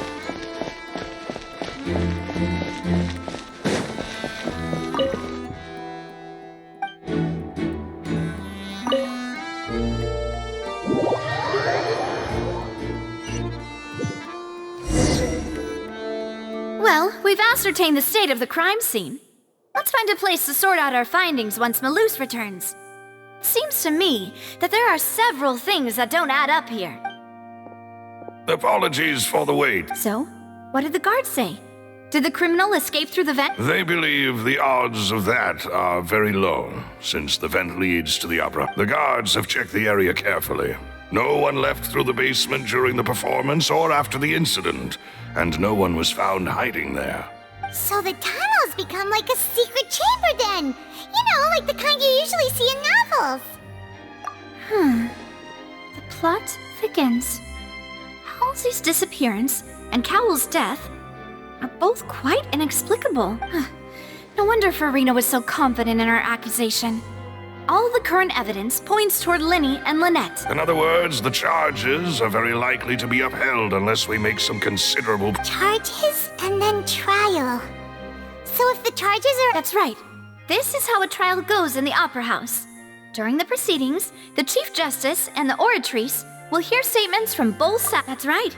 This is how indemnitium is produced. The statements from both sides, the defenses from attorneys, witness testimonies, and even the audience's emotions will all be projected on the Oratrice. To put it simply, it's as if the Oratrice has its own will, and is a judge in its own right. This also precludes any kind of favoritism on the part of the Chief Justice. And not that this has ever happened anyway. Once both sides have finished speaking, the Chief Justice will make his final decision. This, too, will be used by the Oratrice as a reference. Then, finally, the Oratrice will be consulted by officials. The result it returns is the... Huh? So that machine is the one that actually decides? Paimon thought Novelette called the shots. In practice, there is very little difference. Both have always come to the same judgment. Which is why people have great faith in the Chief Justice. Yes, the guards also asked me to convey that none of us will be allowed to leave this place before the trial. Huh? What? Because we've chosen to act as the twins' proxies. That makes us persons related to the case. They're concerned that we might be colluding with outside parties, or that we might find outside help to disrupt the case. And even if that were not so, it could prove problematic if we happen to spread key information about the case ahead of time. I'm ready to break out at any time. Whoa! There's no need for that! Paimon thinks they have a point. That said, are they providing food?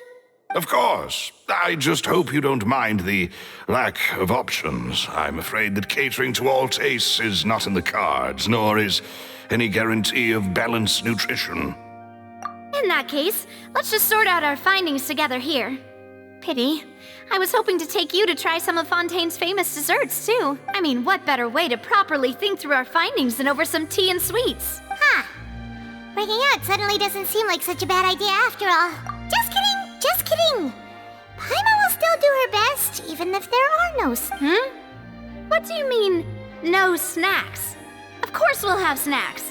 If we cannot buy some, then we'll simply make some. Huh? Here? Understood, demoiselle. Everyone, please come with me.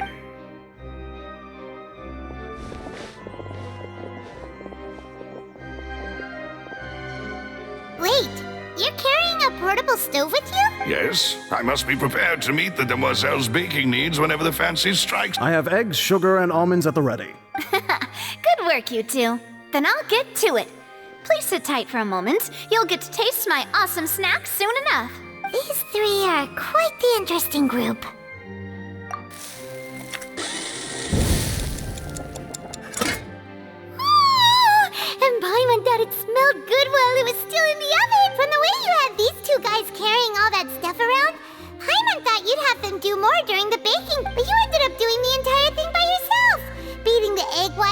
I was applauding.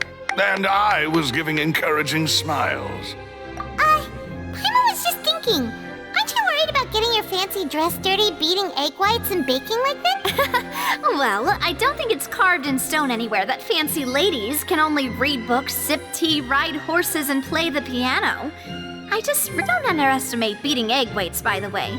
It's a real arm workout. You also need to beat them to just the right consistency, or your macarons will crack. Anyway, give these a try, fresh out of the oven. Only 3? Well, eating too many sweet treats might send all that sugar to your head. Tea is ready to be served as well. No need for concern. I merely do... All right then. Down to business. As Paimon mentioned previously, the tunnel seems to be something of a secret. However, we can assume that Lyney and Lynette were not alone within it. Some criminal also occupied its sealed confines. The magician twins could have committed the crimes, of course, but they lack any logical motive. Exactly! Why would they do such a thing right when everyone was watching? The flower vase and the thud we heard during the performance could indicate some altercation between Halsey and the criminal in the tunnel, resulting in the shattering of the vase, the discarding of her clothes, and her abduction. Perhaps the criminal thought that since she was chosen from the crowd, she would be too easy to identify if she was still wearing the same clothes. Paimon thinks that makes sense, but the real trouble is...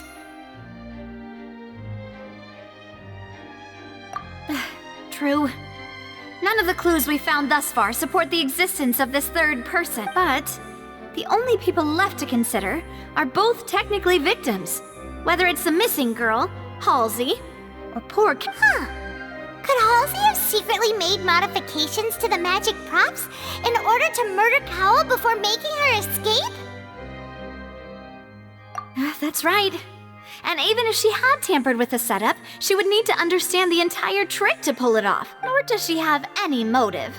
The guards said that she has never had any dealings with the Magic Troop's members. Were we not thorough enough from the sound of things? This is turning into an impasse. Your macarons are amazing though, Navia. They smell great! They're not... They are my specialty after all. What? 5? Oh, that can't be right. Please don't worry about it. At my age, a few less sweets might actually be a good... No! Being greedy is one thing, but Paimon knows how to count. Besides, Paimon knows that if she ate too many, then others wouldn't have enough. Wait, even you don't believe Paimon? If Paimon ate those 2 extra macarons, then may they turn into stone in her stomach! All right, we get it. Well, I suppose one of us might have gotten too engrossed in our chat and eaten them by mistake. No big deal. Malus, set up the stove again if you would. Huh? What? Making sure everyone gets 3 macarons, of course.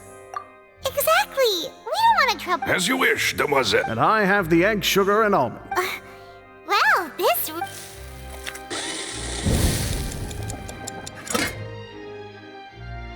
Well, that's it for snack time. I'm going to have another look around. I don't know what we're looking for yet, but we've still got some time. As attorneys, I suggest the 2 of you think the case over again. It would be awkward if you got all tongue-tied on stage during the trial. All right, thanks for your help, and for the snack. It was nothing. A small task for the Spina di Rosula. Silver, Malus, it's time to go. I'll be back if I find anything new.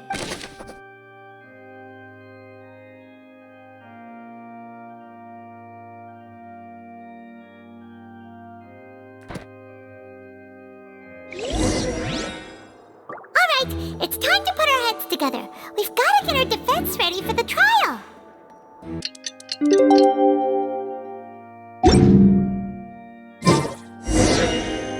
A blade embraces its duty.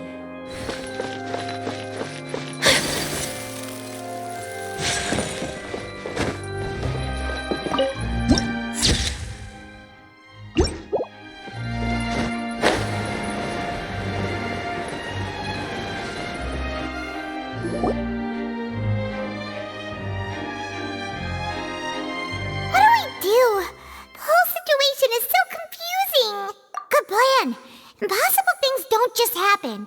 We'll get to the truth one way or another. Just relax. Even if everyone else suspects Lyney and Lynette, at least we will be supporting them. Besides, I doubt Farina understands any more about what happened than we do. Thanks, Navia. Best of luck to you.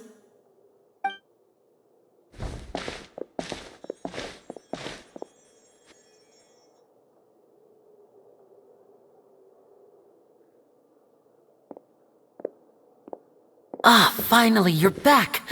Well, how did your... To be honest, No. We're already very grateful that you were willing. Well, now, don't you all look disappointed?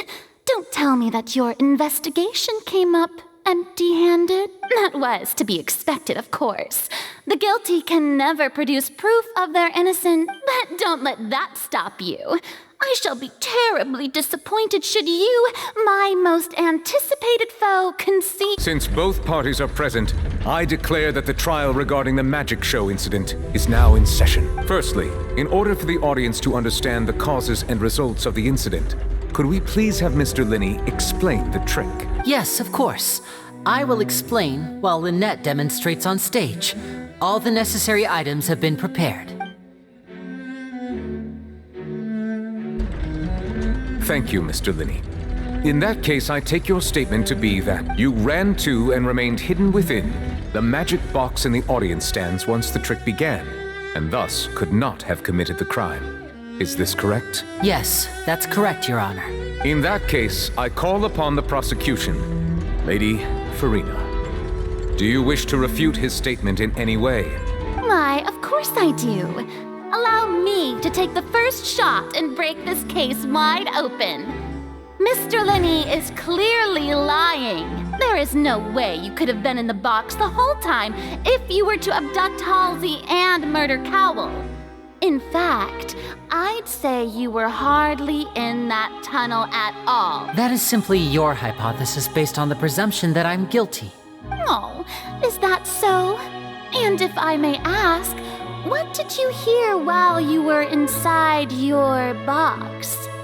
The roaring countdown of the crowd, of course. That's how I kept track of the time and built anticipation for the finale. And you didn't hear anything else at all? Nothing that might leave an impression of any kind? No, nothing. I see. But when the count reached 30 seconds or so, there was a thud.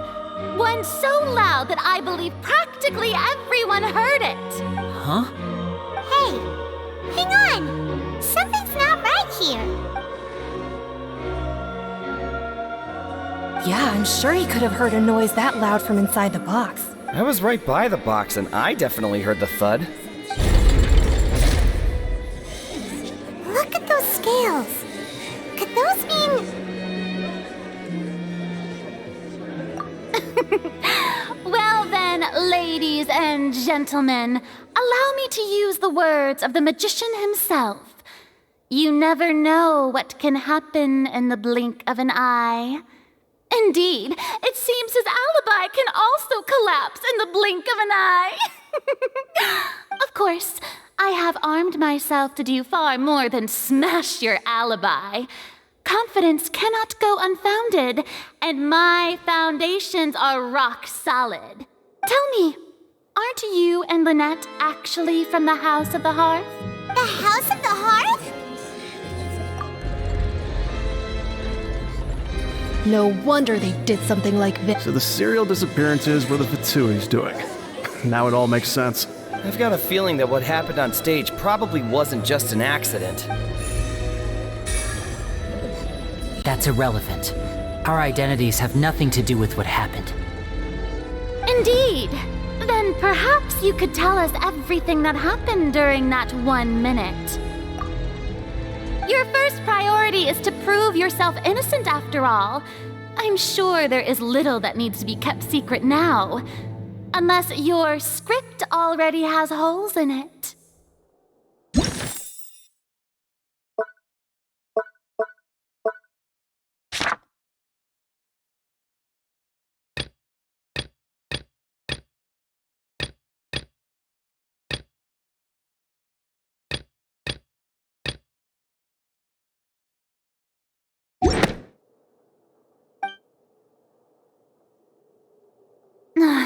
The Outlander is speechless. My, oh my, don't they look flabbergasted? Now comes the infighting and discord, I suppose. This was almost too easy. Good thing I made all those preparations. Seems the all-nighter I pulled last night is really paying off. Hey, Lyney! Why didn't you tell us this before? Order! Order! Mr. Lyney, allow me to re-establish the facts. Lady Farina has raised 2 points. First, when the thud was heard in the Opera House, you were neither in the box nor the tunnel. Second, you and Ms. Lynette are both members of the House of the Hearth.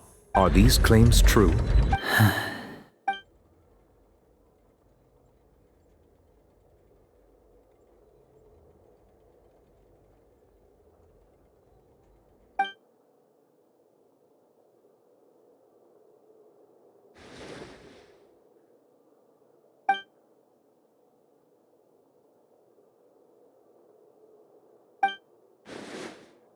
Please answer my question, Mr. Lyney. I'm sorry. Yes, they're true, Your Honor. I knew it! Well, that's it. We might as well move on to the sentencing already. What should we do now? Granted.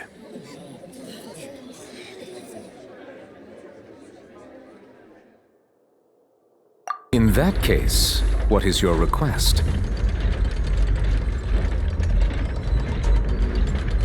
Is that really necessary? They're already as good as guilty. The defendant deceived their own attorneys. What is there left to discuss? Order! Order, I say! Your request is reasonable, and we shall adjourn. This trial will reconvene in 1 hour. So you would stick to Mr. Lyney's defense even after knowing what you do now? You certainly have more professionalism than I thought. In that case, my dear audience, let's allow the joy of victory to steep for a little while longer.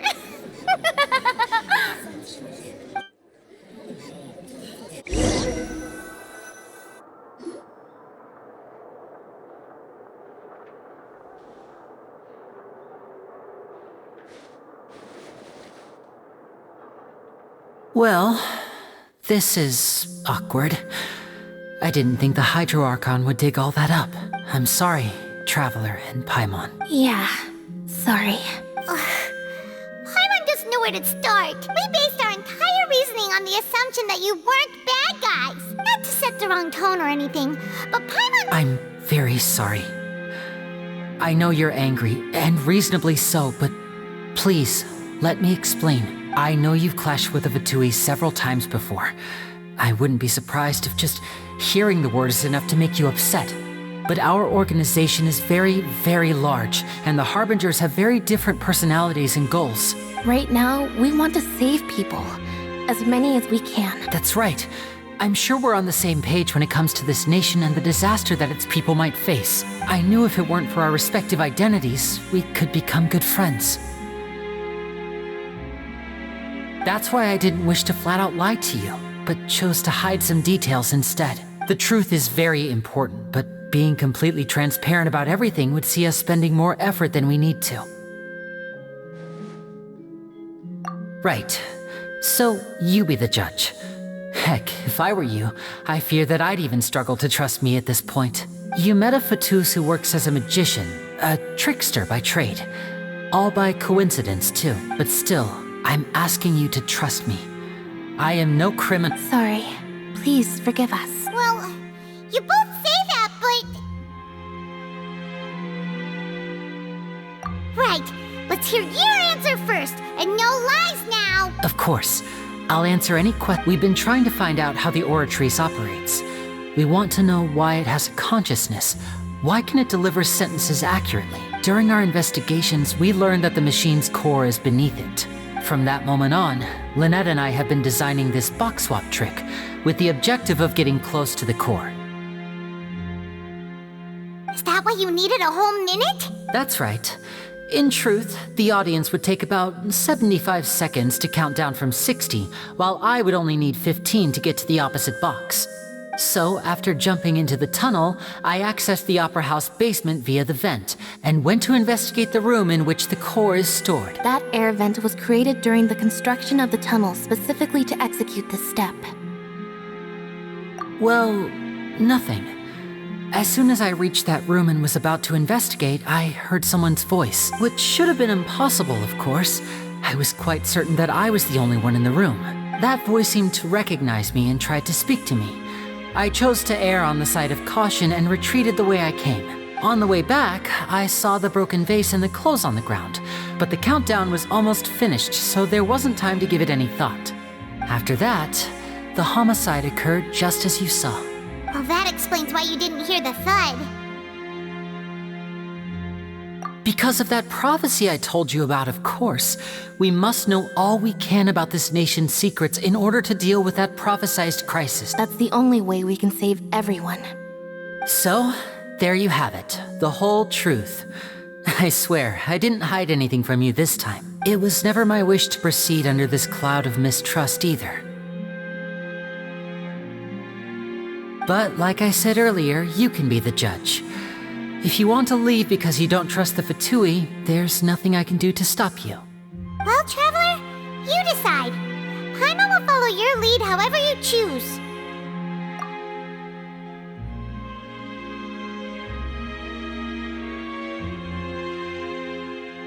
Okay, Thanks for giving us a chance. The current problem is that the scales are tipped pretty badly against you two. If we want to refute the Hydro Archon's accusations, we're gonna need a seriously watertight defense. Huh?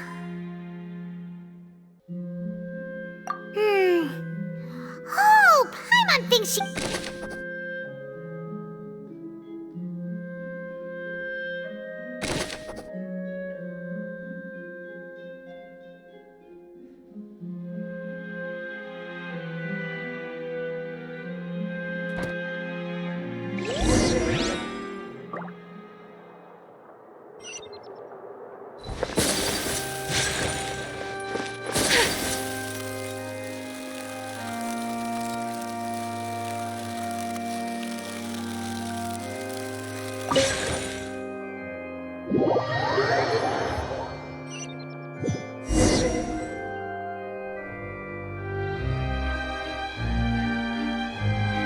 Both parties have returned to their positions.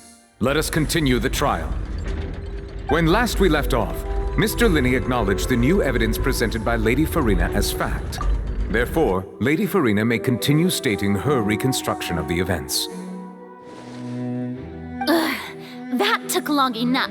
Now then, if everyone would lend me at this stage, let's revisit that scene from Lyney's perspective.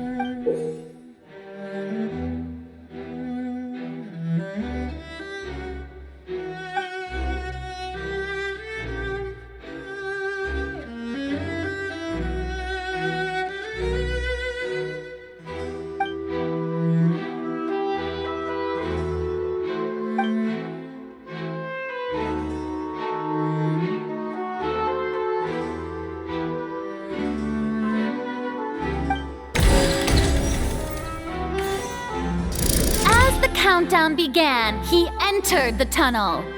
When the flatbed trolley passed, he opened the box and got into an altercation with Halsey, which caused the loud thud.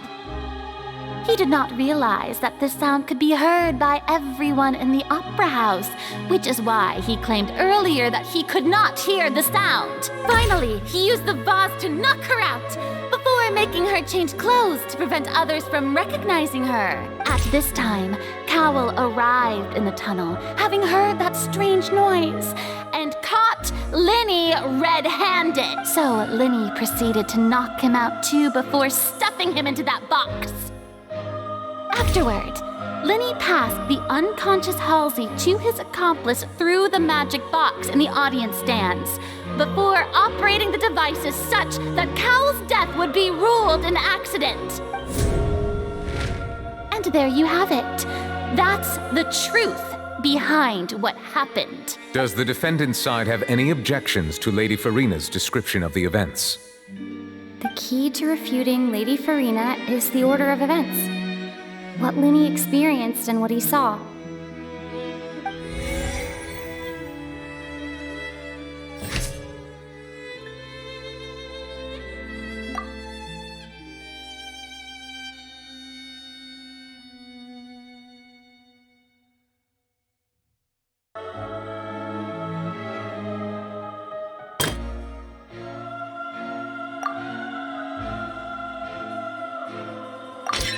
According to Lyney, he left via the vent after entering the tunnel.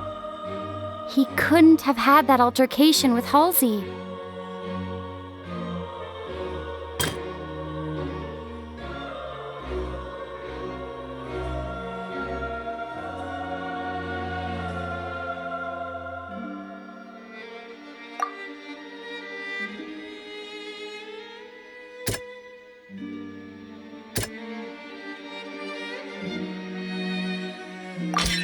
Lyney went to the room that contains the Oratrice's core.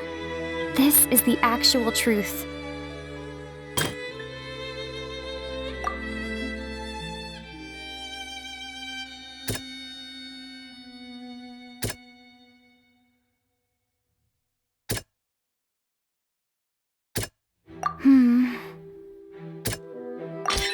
Lyney did not take part in the underground altercation.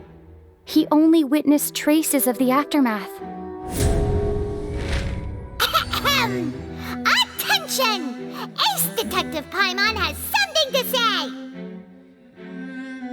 When the countdown started, Lyney did indeed go into the tunnel, but he immediately used a vent to access the Opera House basement, which is where the underground core of the Oratrice is stored. Once he reached that area, he heard a voice in what should have been an empty room.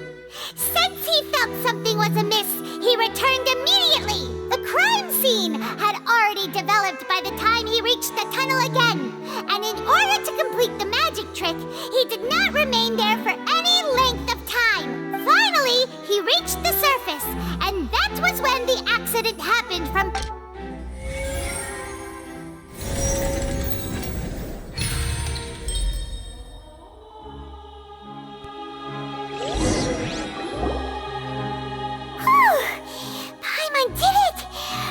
In other words, you believe that he knew nothing of the incident? That's right!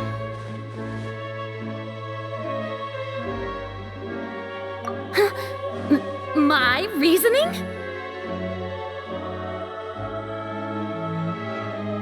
If that's the case, then if Carol hadn't entered the tunnel, who was the entire setup meant to kill? Assuming that what you say is true, Lyney only needed to kidnap the young girl to cause a new disappearance case. What would the point of killing someone on stage be? Oh, they have a point. That's right, you tell him! And that's why they're partners of mine. They've managed to Oh, well, your denial is very strident. I'll give you that. But what proof do you have to back your claims?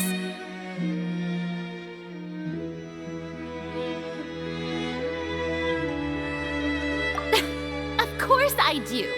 If he had been in the magic box the whole time, how could he have not heard that sound? Why do you ask? You're saying that he wasn't?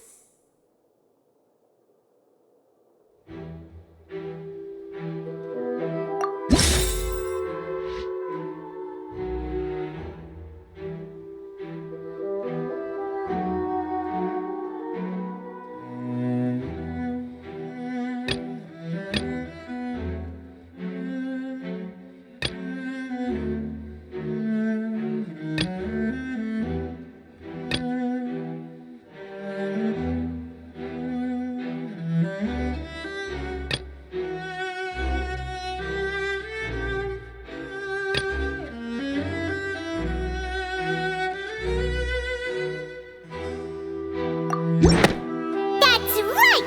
Lyney wasn't in the box or in the tunnel. That's why he didn't hear anything strange during the performance. This when the crime happened, Lyney had already entered the basement via the vent. The same clue you used to disprove his alibi has now become the best proof! How do you like? Well played. To think you'd use such logic. Well then, if it wasn't Lyney who committed the crimes, then who was it?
Could there have been a third person involved? Is that really? Halsey is the missing person and an ordinary audience member. Or did she have her own scheme all along? The deceased's name is Cowell, Lyney's assistant. He would have been able to tamper with the... Halsey is the missing person and an... Could there have been a third person involved? The deceased's name is Cowell, Lyney's assistant.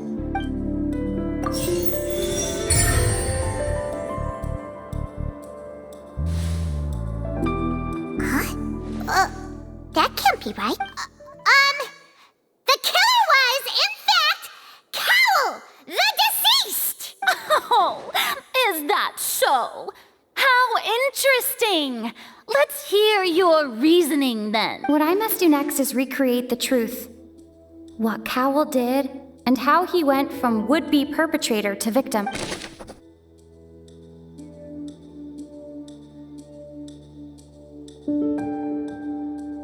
No one entered or left the opera house through its entrances. The deceased's name is Cowell, Lyney's assistant. He would have been able to tamper with the equipment. Halsey's clothing was in the tunnel. So there must have been some fear that she would attract attention. The sound we heard may have come from a clash between the missing Halsey and the criminal. Lyney was not in the tunnel at that moment, which gave our criminal ample time. It would have been tough for both people to fit into that vent. They would likely have bumped into Lyney as well. The sound we heard may have come from a clash between... Halsey's clothing was in the tunnel. So...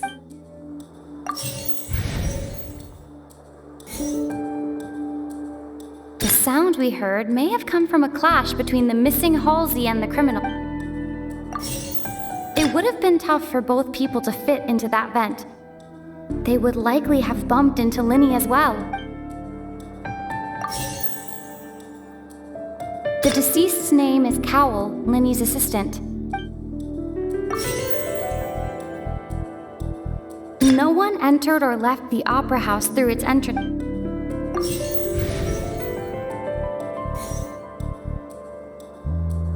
Halsey's clothing was in the tunnel.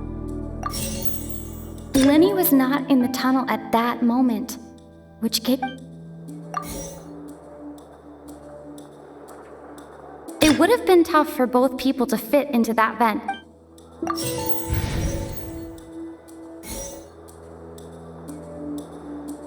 Lyney was not in the tunnel at that moment. It would have been tough for both people to fit into that.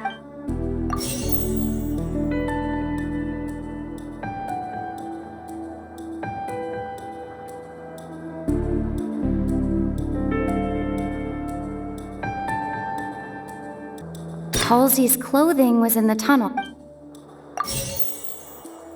Lyney was not in the tunnel.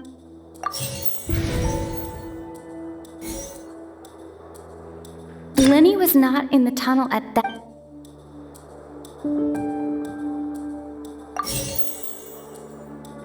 No one entered or left the opera house through its entrances. The sound we heard may have come from a clash between. The sound we heard may have come from a clash between the missing Halsey and the criminal. The sound we heard may have come from a clash between the missing Hal.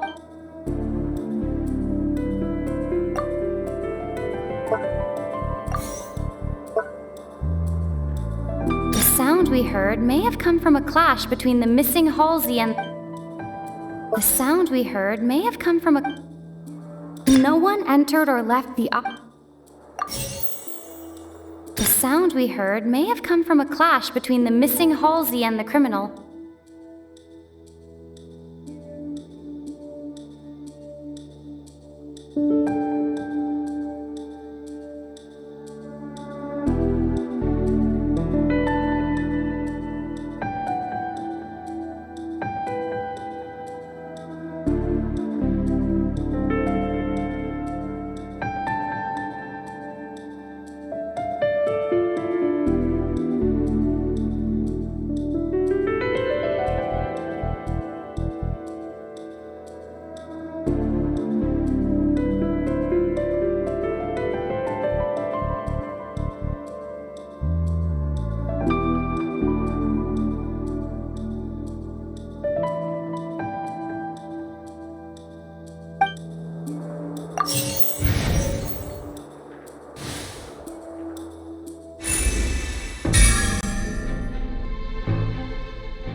What's wrong, Traveler?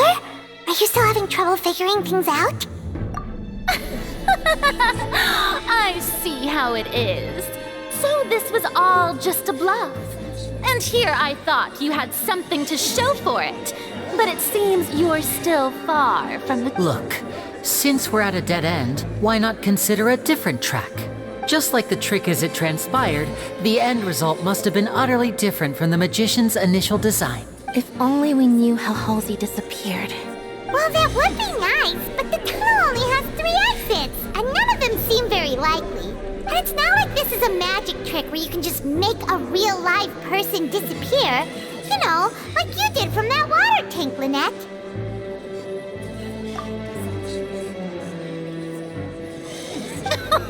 Excuse my interruption, dear opponents, but do you not see that the crowd is growing impatient? There is no greater sin in this opera house than an awkward delay in the performance.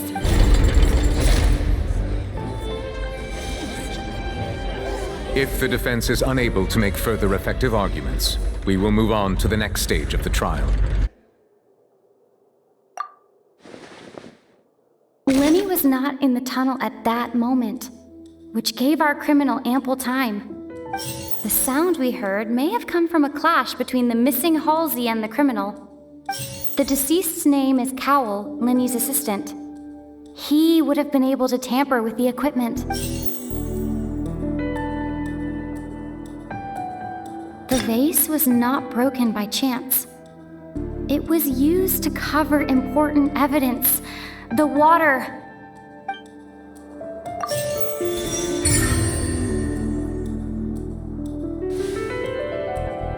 Oh, Paimon gets it!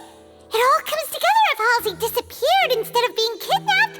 Lynette escaped from the water tank, vanishing gradually and leaving only clues behind. If there's a similar method where a person could be transformed into water...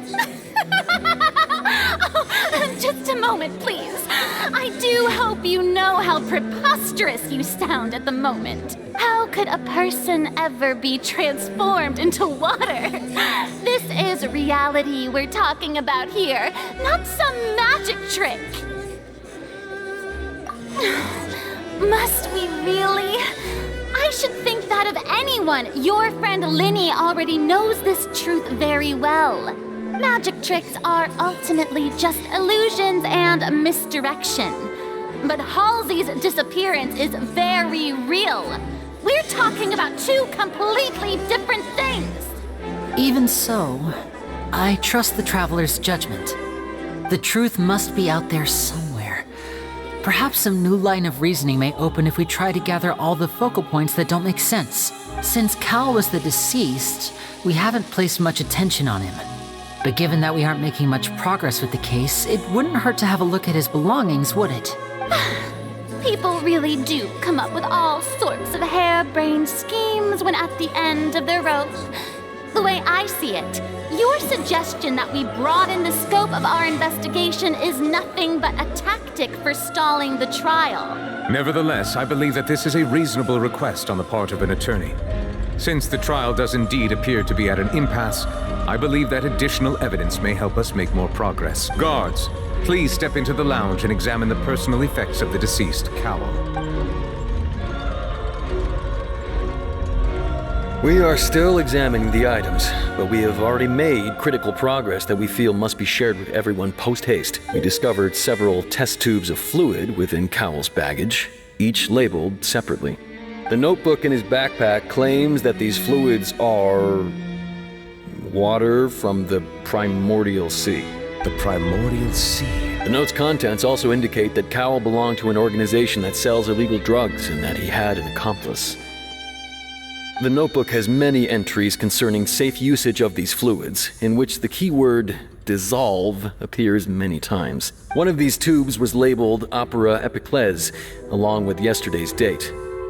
It is empty. The notes also state that these dissolution properties work exclusively on people from Fontaine. It's likely that Halsey was chosen as some sort of test subject. As such, we believe that the defense's hypothesis is, in fact, supported by sufficient evidence. You've got to be kidding! People dissolving into water? Could something so ridiculous actually be true? Wait a moment. This reminds me of a certain prophecy, but it's just a coincidence, isn't it? Huh. If people can become water, does that mean that the water tank's real use was as a means to hide water stains? And if Cowell was targeting that girl... Wait just a minute. Could that mean... You two, with me, quick! Demoiselle, wait! What about your partners? Let's go. Just trust... Order! Order! It is undeniable that further examination of the deceased's personal effects has yielded some surprising results, but we cannot yet verify the veracity of these clues. Still, let us assume that these clues are indeed authentic, albeit with the understanding that Ms. Halsey has yet to be found. Guards, please continue examining the items along these lines. Mr. Lyney, it appears your hypothesis is supported by the evidence, so please continue speaking. Of course. Thank you, Your Honor. If we uphold this hypothesis, I believe that many of this case's seemingly unrelated clues can be connected together. Right! Like the metal hook! That one didn't make sense at all. Let's think about this. Cowell's methods must have something to do with that water from the primordial sea.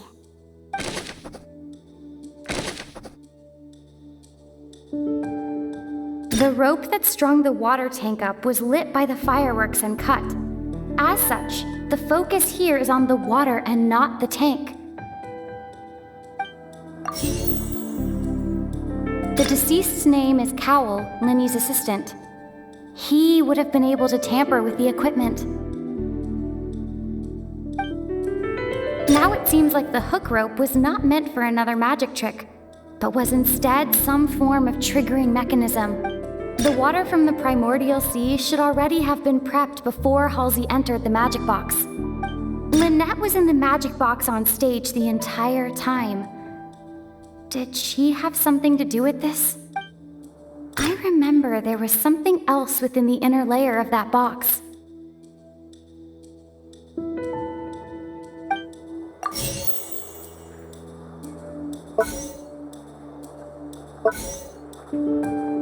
The rope that strung the water tank up was lit by the fireworks and cut. As the deceased's name is Cowell, Lyney's assistant.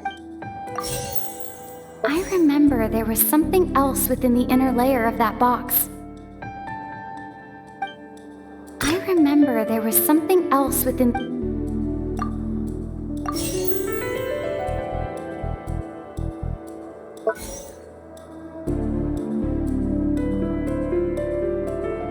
The rope that strung the water tank up was lit by the fireworks.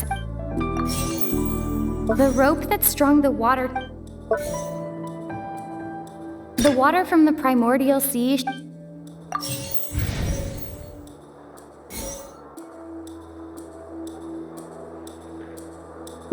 Now it seems like the hook rope was not meant for another magic trick, but was instead some form of triggering mechanism.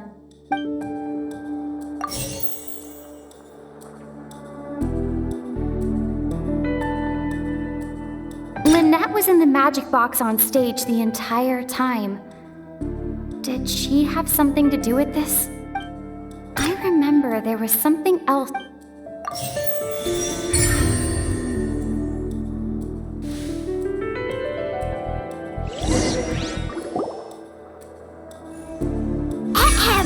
It's Ace Detective Paimon's time to shine! In the original plan, Cowell would tamper with the water tank rope and the number selector securing his target. When the magic box containing Halsey was lowered, the metal hook would retract gradually and pierce the balloon at the top of the box. When the balloon attached to the box popped, the water from the primordial sea inside it would pour down and dissolve Halsey. Afterward, Cowell would enter the tunnel and break the flower vase to conceal the water inside the tunnel, with the remaining evidence being covered up by the water tank on stage. But he encountered something unexpected in the tunnel and wound up being fatally hit by the same water tank he meant to use to cover his tracks. Huh. That does make sense. That actually links together a lot of the more... Oh dear, what do I do? Even I think they sound convincing now. Have I falsely accused? Now, it seems like the only point of contention remaining is the exact circumstances that led to Cal's death. His notes mentioned he had an accomplice who could be related to the situation. On that note, the guards have just contacted me indicating that they uncovered new evidence. I shall now invite him on stage to share it with us. Thank you, Your Honor. We were just inspecting the luggage of the other people involved in this case, and we found an identical sample of the water from the primordial sea among Lyney's personal effects. What? That can't be. Oh, I see. Well, how wonderfully comedic to have your own counterattack only to come back and wound you. Does this not clear all doubt? My dear citizens, my loyal audience, allow me to Lyney did not need to take part in the dissolution of the young woman at all. Indeed, he did leave the scene via the vent, having made modifications to the props beforehand. His accomplice Cowell then caused Halsey to vanish using the water from the primordial sea. But upon his return, in cruel avarice, Lyney desired sole credit and prepared to do away with his partner in crime. Ultimately, he knocked Cowell out, and the tool meant to cover the crime up also became a murder weapon. Now, as much as I regret having come to such a viciously straightforward conclusion, it does seem that the famed Fatui is quite the cold... Am I right, We've used up all the evidence we collected. There's no way for us to make a rebuttal here. Is this the end of the road? Oh no!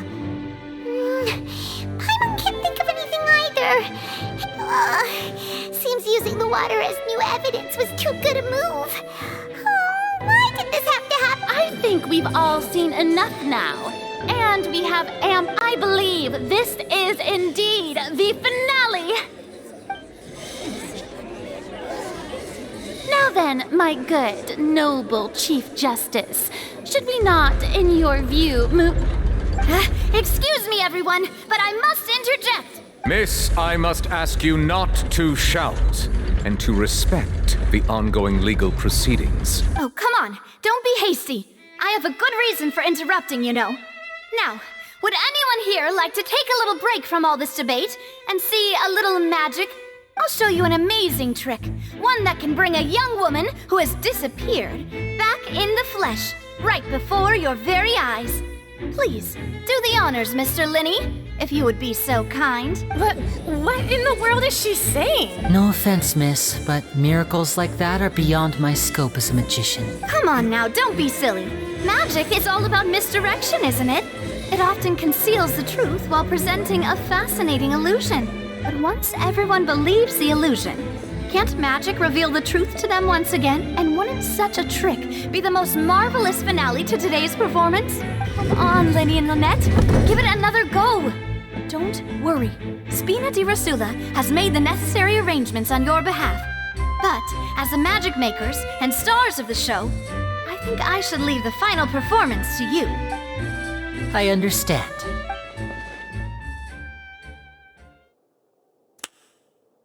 And voila!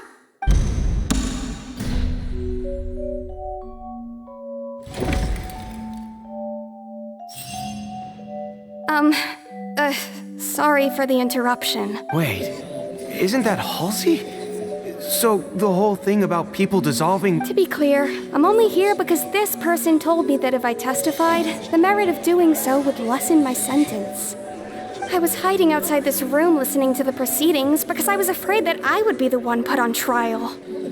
I was just feeling happy that no one had noticed me, and then before I knew it, she caught me. That'll teach you to underestimate us three. Where should I begin? I'm sorry. I'm the one who killed Cowell. I admit it. What? Why? Firstly, my name isn't Halsey. It's Lillian, and I'm originally from Mondstadt. I heard that Lyney's show was gonna be a real thriller, but I missed the chance to buy a ticket, so I stole one. That's how I make a living. I steal stuff here and there. And I'd never been caught before. But I was noticed at the harbor a few days ago, and I barely got away. Lyney was the one who caught me in the act. Hey, no wonder you look familiar. Lyney even mentioned that you were pretty skilled. Well, and I thought that would have been the end of it, but then the number selector chose me. He even mentioned the Fortress of Meripede. That's a prison, isn't it? So you can imagine how shocked I was. I thought he was onto me for sure. So I played along with the show while looking for an opening to flee, but then I got water poured on me for no reason, and then someone jumped into the tunnel to nab me. I wasn't going to take that lying down, so I knocked him out and stuffed him into the box. There was nowhere to run from there, though, so I had to change my clothes and hide in a box containing performance costumes. I slipped out after the first guard arrived at the scene and continued hiding inside the opera house. Can a person even hide in there?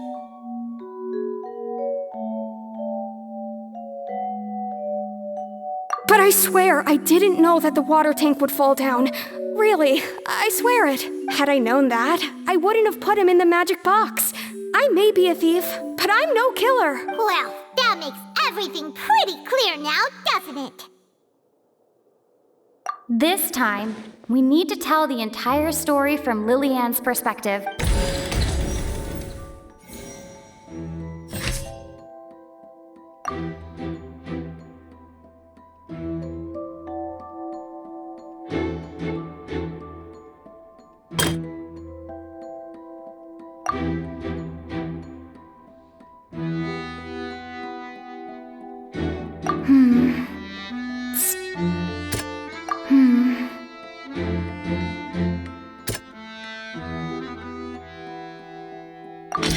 The strange sound wasn't from a fight. It was Lily-Ann's attempt to break out when she was frightened.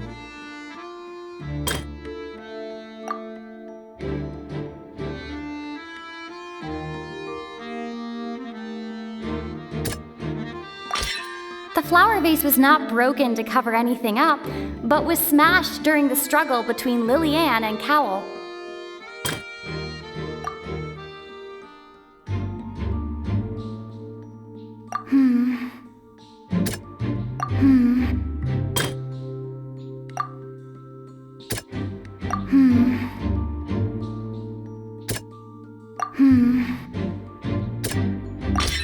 Lily-Ann was afraid that she would be recognized if she left, so she changed clothes and hid, biding her time. Just what one might expect of an experienced thief. And it's Ace Detective Paimon time! Having been selected out of the blue, Lily-Ann panicked. Her panic only intensified after she entered the tunnel and had water poured on her head. So she kicked the door open, producing the thud we all heard. Hearing the commotion, Cowl leapt into the tunnel, only to discover that Lily-Ann had not dissolved. He did not know that Lily-Ann was not from Fontaine, but was a thief who made her way in by stealing a ticket. Mistakenly believing that the water from the primordial sea needed time to take effect, he tried to force Lily-Ann back into the box. The two broke the flower vase during the struggle, but Lily-Ann came out on top, knocking Cowl out and putting him in the box. With no way of escaping, she changed her clothes and hid in the costume trunk until the performance ended.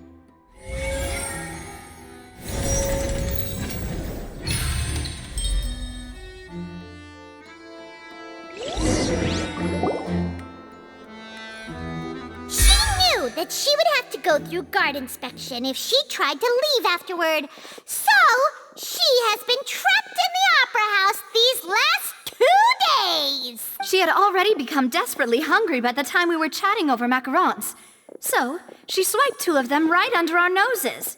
Talk about a sneaky thief. At this point, all the events that happened in the tunnel have now come to light. Ah, so that... Bravo! Now then, Lady Farina, do you wish to speak against the defense's statements? Please answer the question, Lady Farina.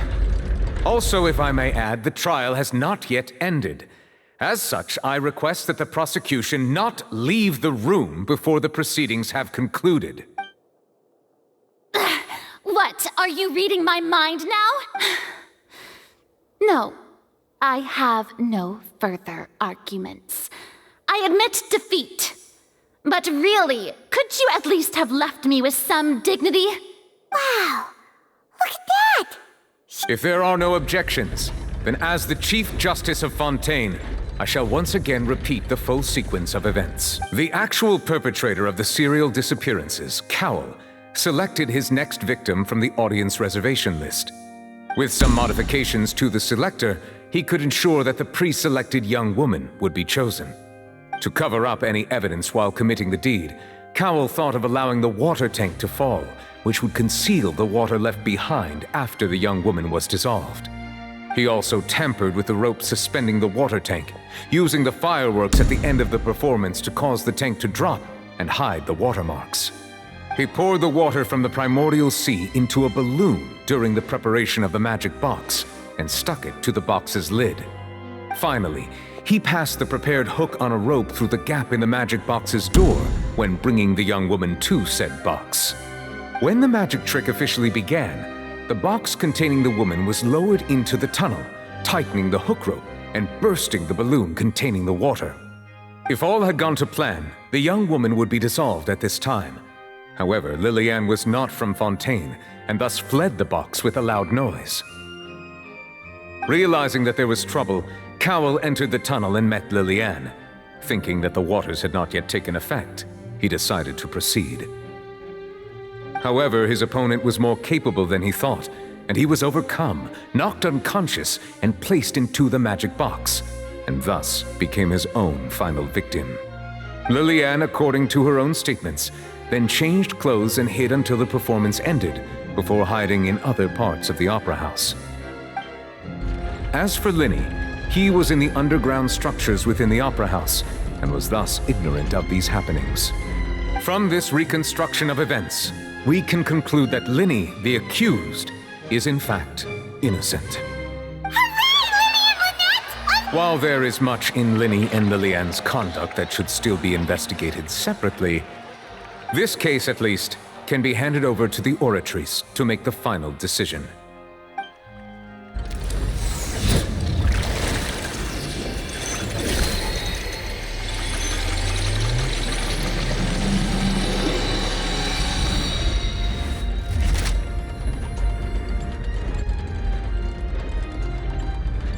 As such, Lyney and Lynette are officially declared not guilty. Great work, partner. Thank you all. Thank you so much. Next, I think we deserve an explanation, Guard Vaughn. How did you find the water from the primordial sea in Lyney's baggage? Right! Your discovery caused me to make a serious mistake, you know. Or was that not a discovery, but false evidence that you did? I suspect that the accomplice mentioned in Cowell's notes was not Lyney, but you, yes? I'm sure you know what you must do to lessen your sentence. Speak quickly! Unless you want to earn yourself a one-way ticket to Coupon Town. I was just following orders. We were supposed to place blame for the serial disappearances onto Lyney, and thus cause suspicion to fall on the Fatui. The higher-ups said this was the best opportunity to do so. And now that your plan has fallen through, and the secrets of the water have been revealed, you have become a liability to said higher-ups, yes? Therefore, you would be wise to tell everything you know, and seek the protection of the guards. Yes, I'll tell you everything I know. Our boss discovered that the water can cause people to dissolve. It can also be made into a potion, which when extremely diluted, can cause people to experience unforgettable exhilaration. We've been in this business for a while now, and have made decent mora off it. The disappearances were also the boss's idea. I mean, this is the boss we're talking about.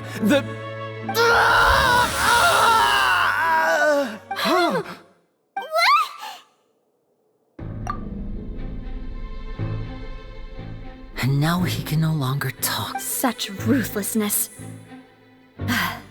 I shouldn't have expected any less. An outrageous act. All present, please submit to inspection immediately.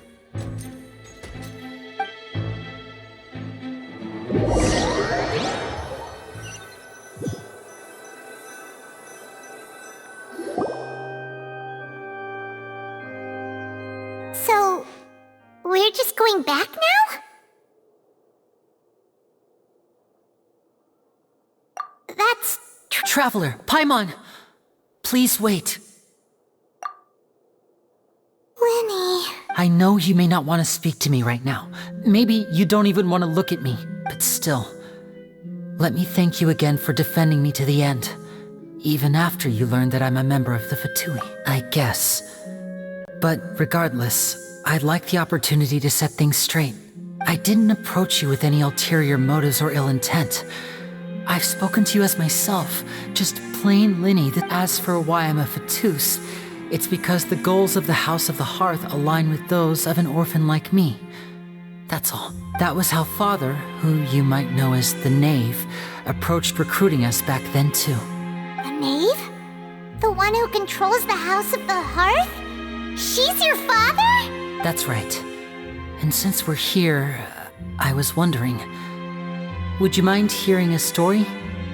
It's about my past. Back when our parents first died, Lynette and I were left wandering the streets. To survive, I took to surreptitiously observing an older street performer who did magic. It took me several days to figure out how he pulled off his amazing tricks. I took my sister through several streets until we found a crowded corner, and we began to perform. To my surprise, we proved to be pretty popular, and we could at least stop worrying about where our next meal would come from for a time. But I didn't want my sister to remain a street rat together with me forever. Before long, an aristocrat came to me and claimed that he wished to take us in after watching my performances. So you went from orphans to nobility, just like— That was how we felt at first, too.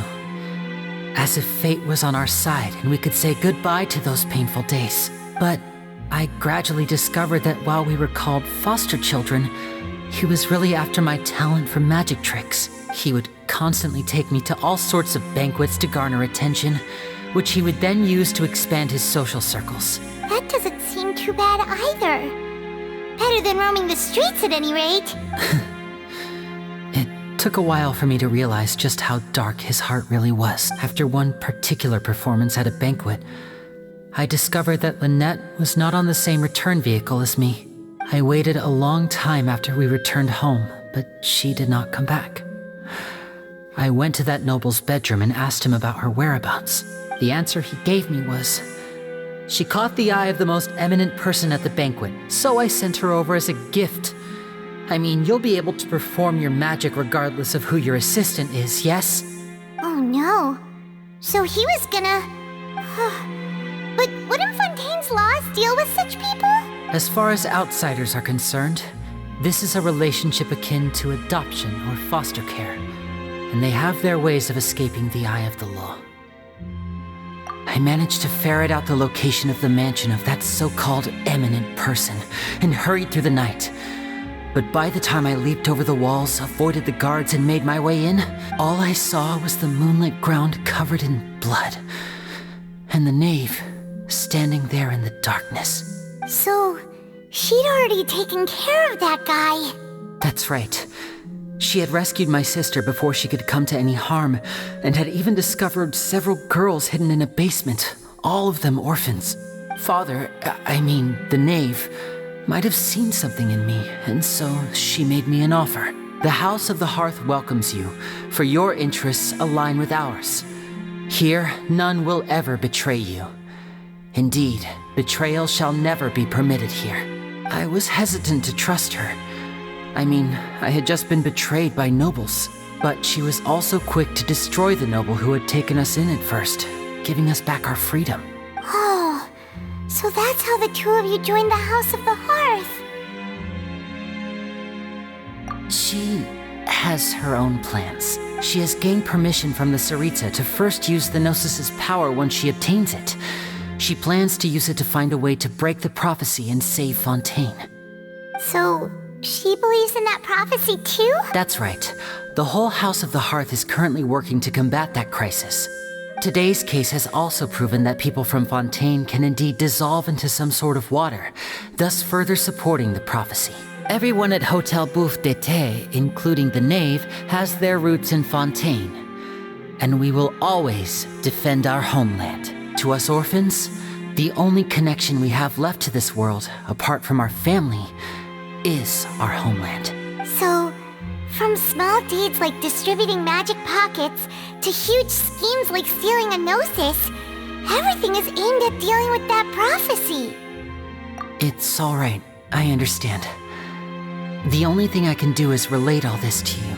I just hope you can understand that even as a member of the House, I have never stopped making my own decisions, and that I believe what I'm doing is right. If you should need anything at all in the future, feel free to find me. I will do my best to help you, as plain Lyney.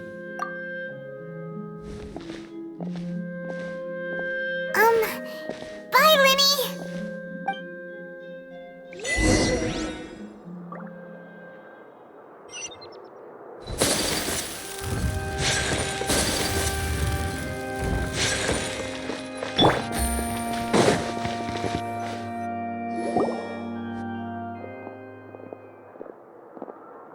Hey there! What was with the disappearing act you pulled right as the trial ended? Were you looking for us, Navi? Well, this whole thing isn't exactly over, is it? I do feel that we're getting closer to solving the serial disappearances case, though. Don't you think so? Huh? What's wrong, my dear partner? Besides, are you sure we're the ones who can crack a case that's been cold for decades? And given that there's new evidence from the trial, there should be a trail of breadcrumbs breadcrumbs for the Hydro Archon's people to follow now, right? Ah, I see. Well, I won't lie. I'm a little shocked to hear that from you. But I suppose you are just travelers who have only arrived in Fontaine after all. Sorry. I might have been too presumptuous. Don't say that, Nav. Aw, and we were having so much fun investigating with you, too. It was like having new waters flowing into a stagnant mire, causing new hope to spring forth, and the reflection in the murk to... sorry about that. I'm a bit prone to nostalgia. Don't mind me. Wait, shall we have a farewell meal? You know, to commemorate our time as partners. Huh? Do we really need to get that formal? Well, I'd just like to have a proper ending to every important memory. That way there are no regrets later. Anyway, it would just be a meal, so it shouldn't take up too much of your time. You don't have to twist Paimon's arm. If Boss Navi is treating, count Paimon in! Oh, wonderful. In that case, why don't we return to the court of Fontaine and head to the Hotel de Boer? I believe we'll make it just in time for dinner. All right then, let's have our farewell.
I came here several times with my father when I was little, but stopped eating here as often after growing up.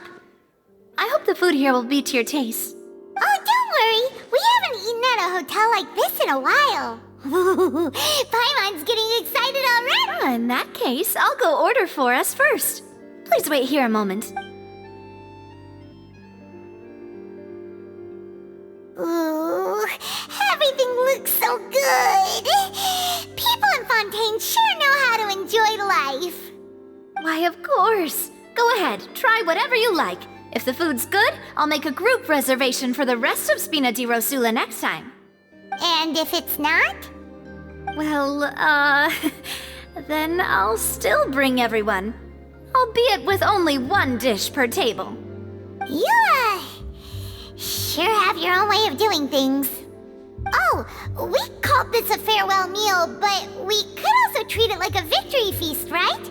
We did just win that case after all.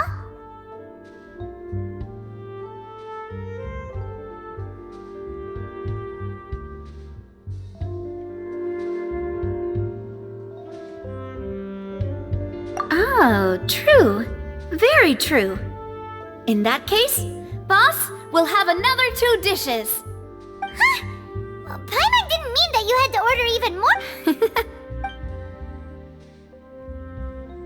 Speaking of cases, do you think that the mastermind behind the serial disappearances will get caught soon now that this has all happened? Well, we've certainly taken a big step forward, but I feel that's about it. We know that there's an organization that means to dissolve these young women, but we still don't know what they are really after. If it hadn't happened right in front of us, Paimon wouldn't have ever believed that a person could... Right? Yet it was because this was such a preposterous notion that the investigation could never really move forward before. Ugh. If only that guy could have finished speaking! We were... In such investigations, even the smallest step can seem like a yawning chasm if the trail of clues is cut off. To be honest, I don't have high hopes for any follow-up that the authorities might conduct. It's not that I don't have faith in their ability. It's just that a different perspective is required in some matters. It's easy to guard against and deceive a single narrow perspective, A shift in thinking is required at such times in order to produce a breakthrough. Which is exactly why the Spina di Rosula exists. Those highfalutin folk are not all-knowing. That's why we exist. To seep into the cracks where filth falls through, where their watch fails them. That's the kind of problems we solve. Seems Paimon thought things were simpler than they actually are. It's all right. Well, this was supposed to be a farewell meal, so I doubt you have further interest in this business, right? Let's talk about something else. Like, what are your future plans? That's true. We didn't have a chance to speak to her after the trial ended. It didn't really seem like the right time or place to do it anyway. I see. So, your primary objective, which has been foiled so far, was to have a chat with the Hydro Archon. I've heard that there's a long line of people waiting to meet Lady Farina. I suspect you'll be waiting for quite a while, considering that you missed your chance today. Yeah, we've heard that she's super popular here in Fontaine, and that it'll be tough getting any of her time. Well, would you consider some more, unique ways? Perhaps even methods of, let's say, questionable legality? Guess that's Spina di Rosula's boss for you. Chock full of sketchy ideas. Well, what did you have in mind? Well, one way would be to infiltrate a performance troupe at the Opera House, only to abandon your act at the play's climax and ask to speak to her after the performance. I'm sure Lady Farina would be eager to see the ending, and would agree in order to finish watching the play. Don't you think?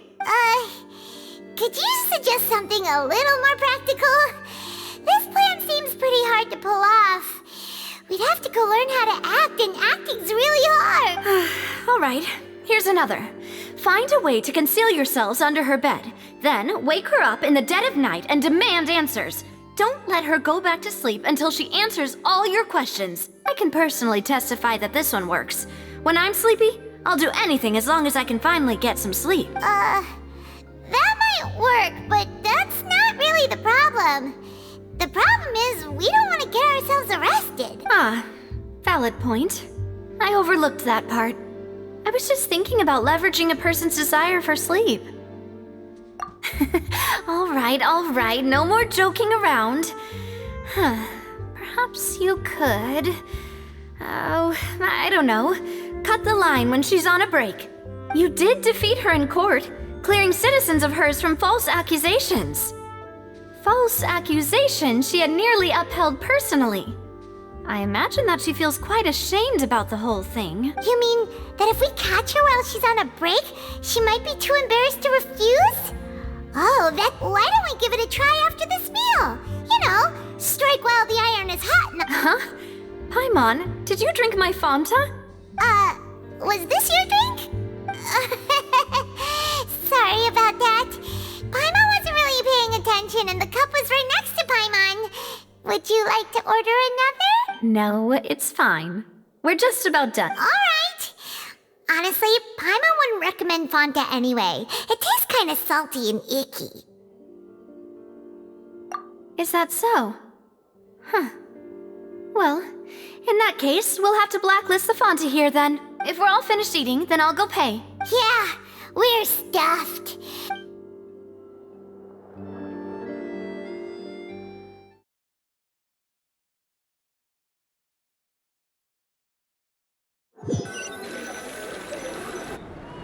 Oh, so full.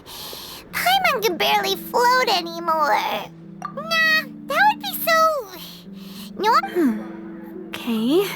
As for expenses this month, we're left with... Hey, Navia! What are you doing over... Oh, nothing. It was just a meal, you know?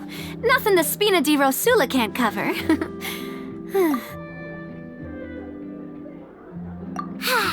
Let's get ready to try to meet the Hydro Archon again. Bye, Navia! So this is goodbye, huh? Well, if you do encounter any other trouble in Fontaine, you're always welcome to contact the Spina di Rosula. I'll give your request the highest priority. In any case, I wish you smooth sailing. I'll see you again, partner. See ya!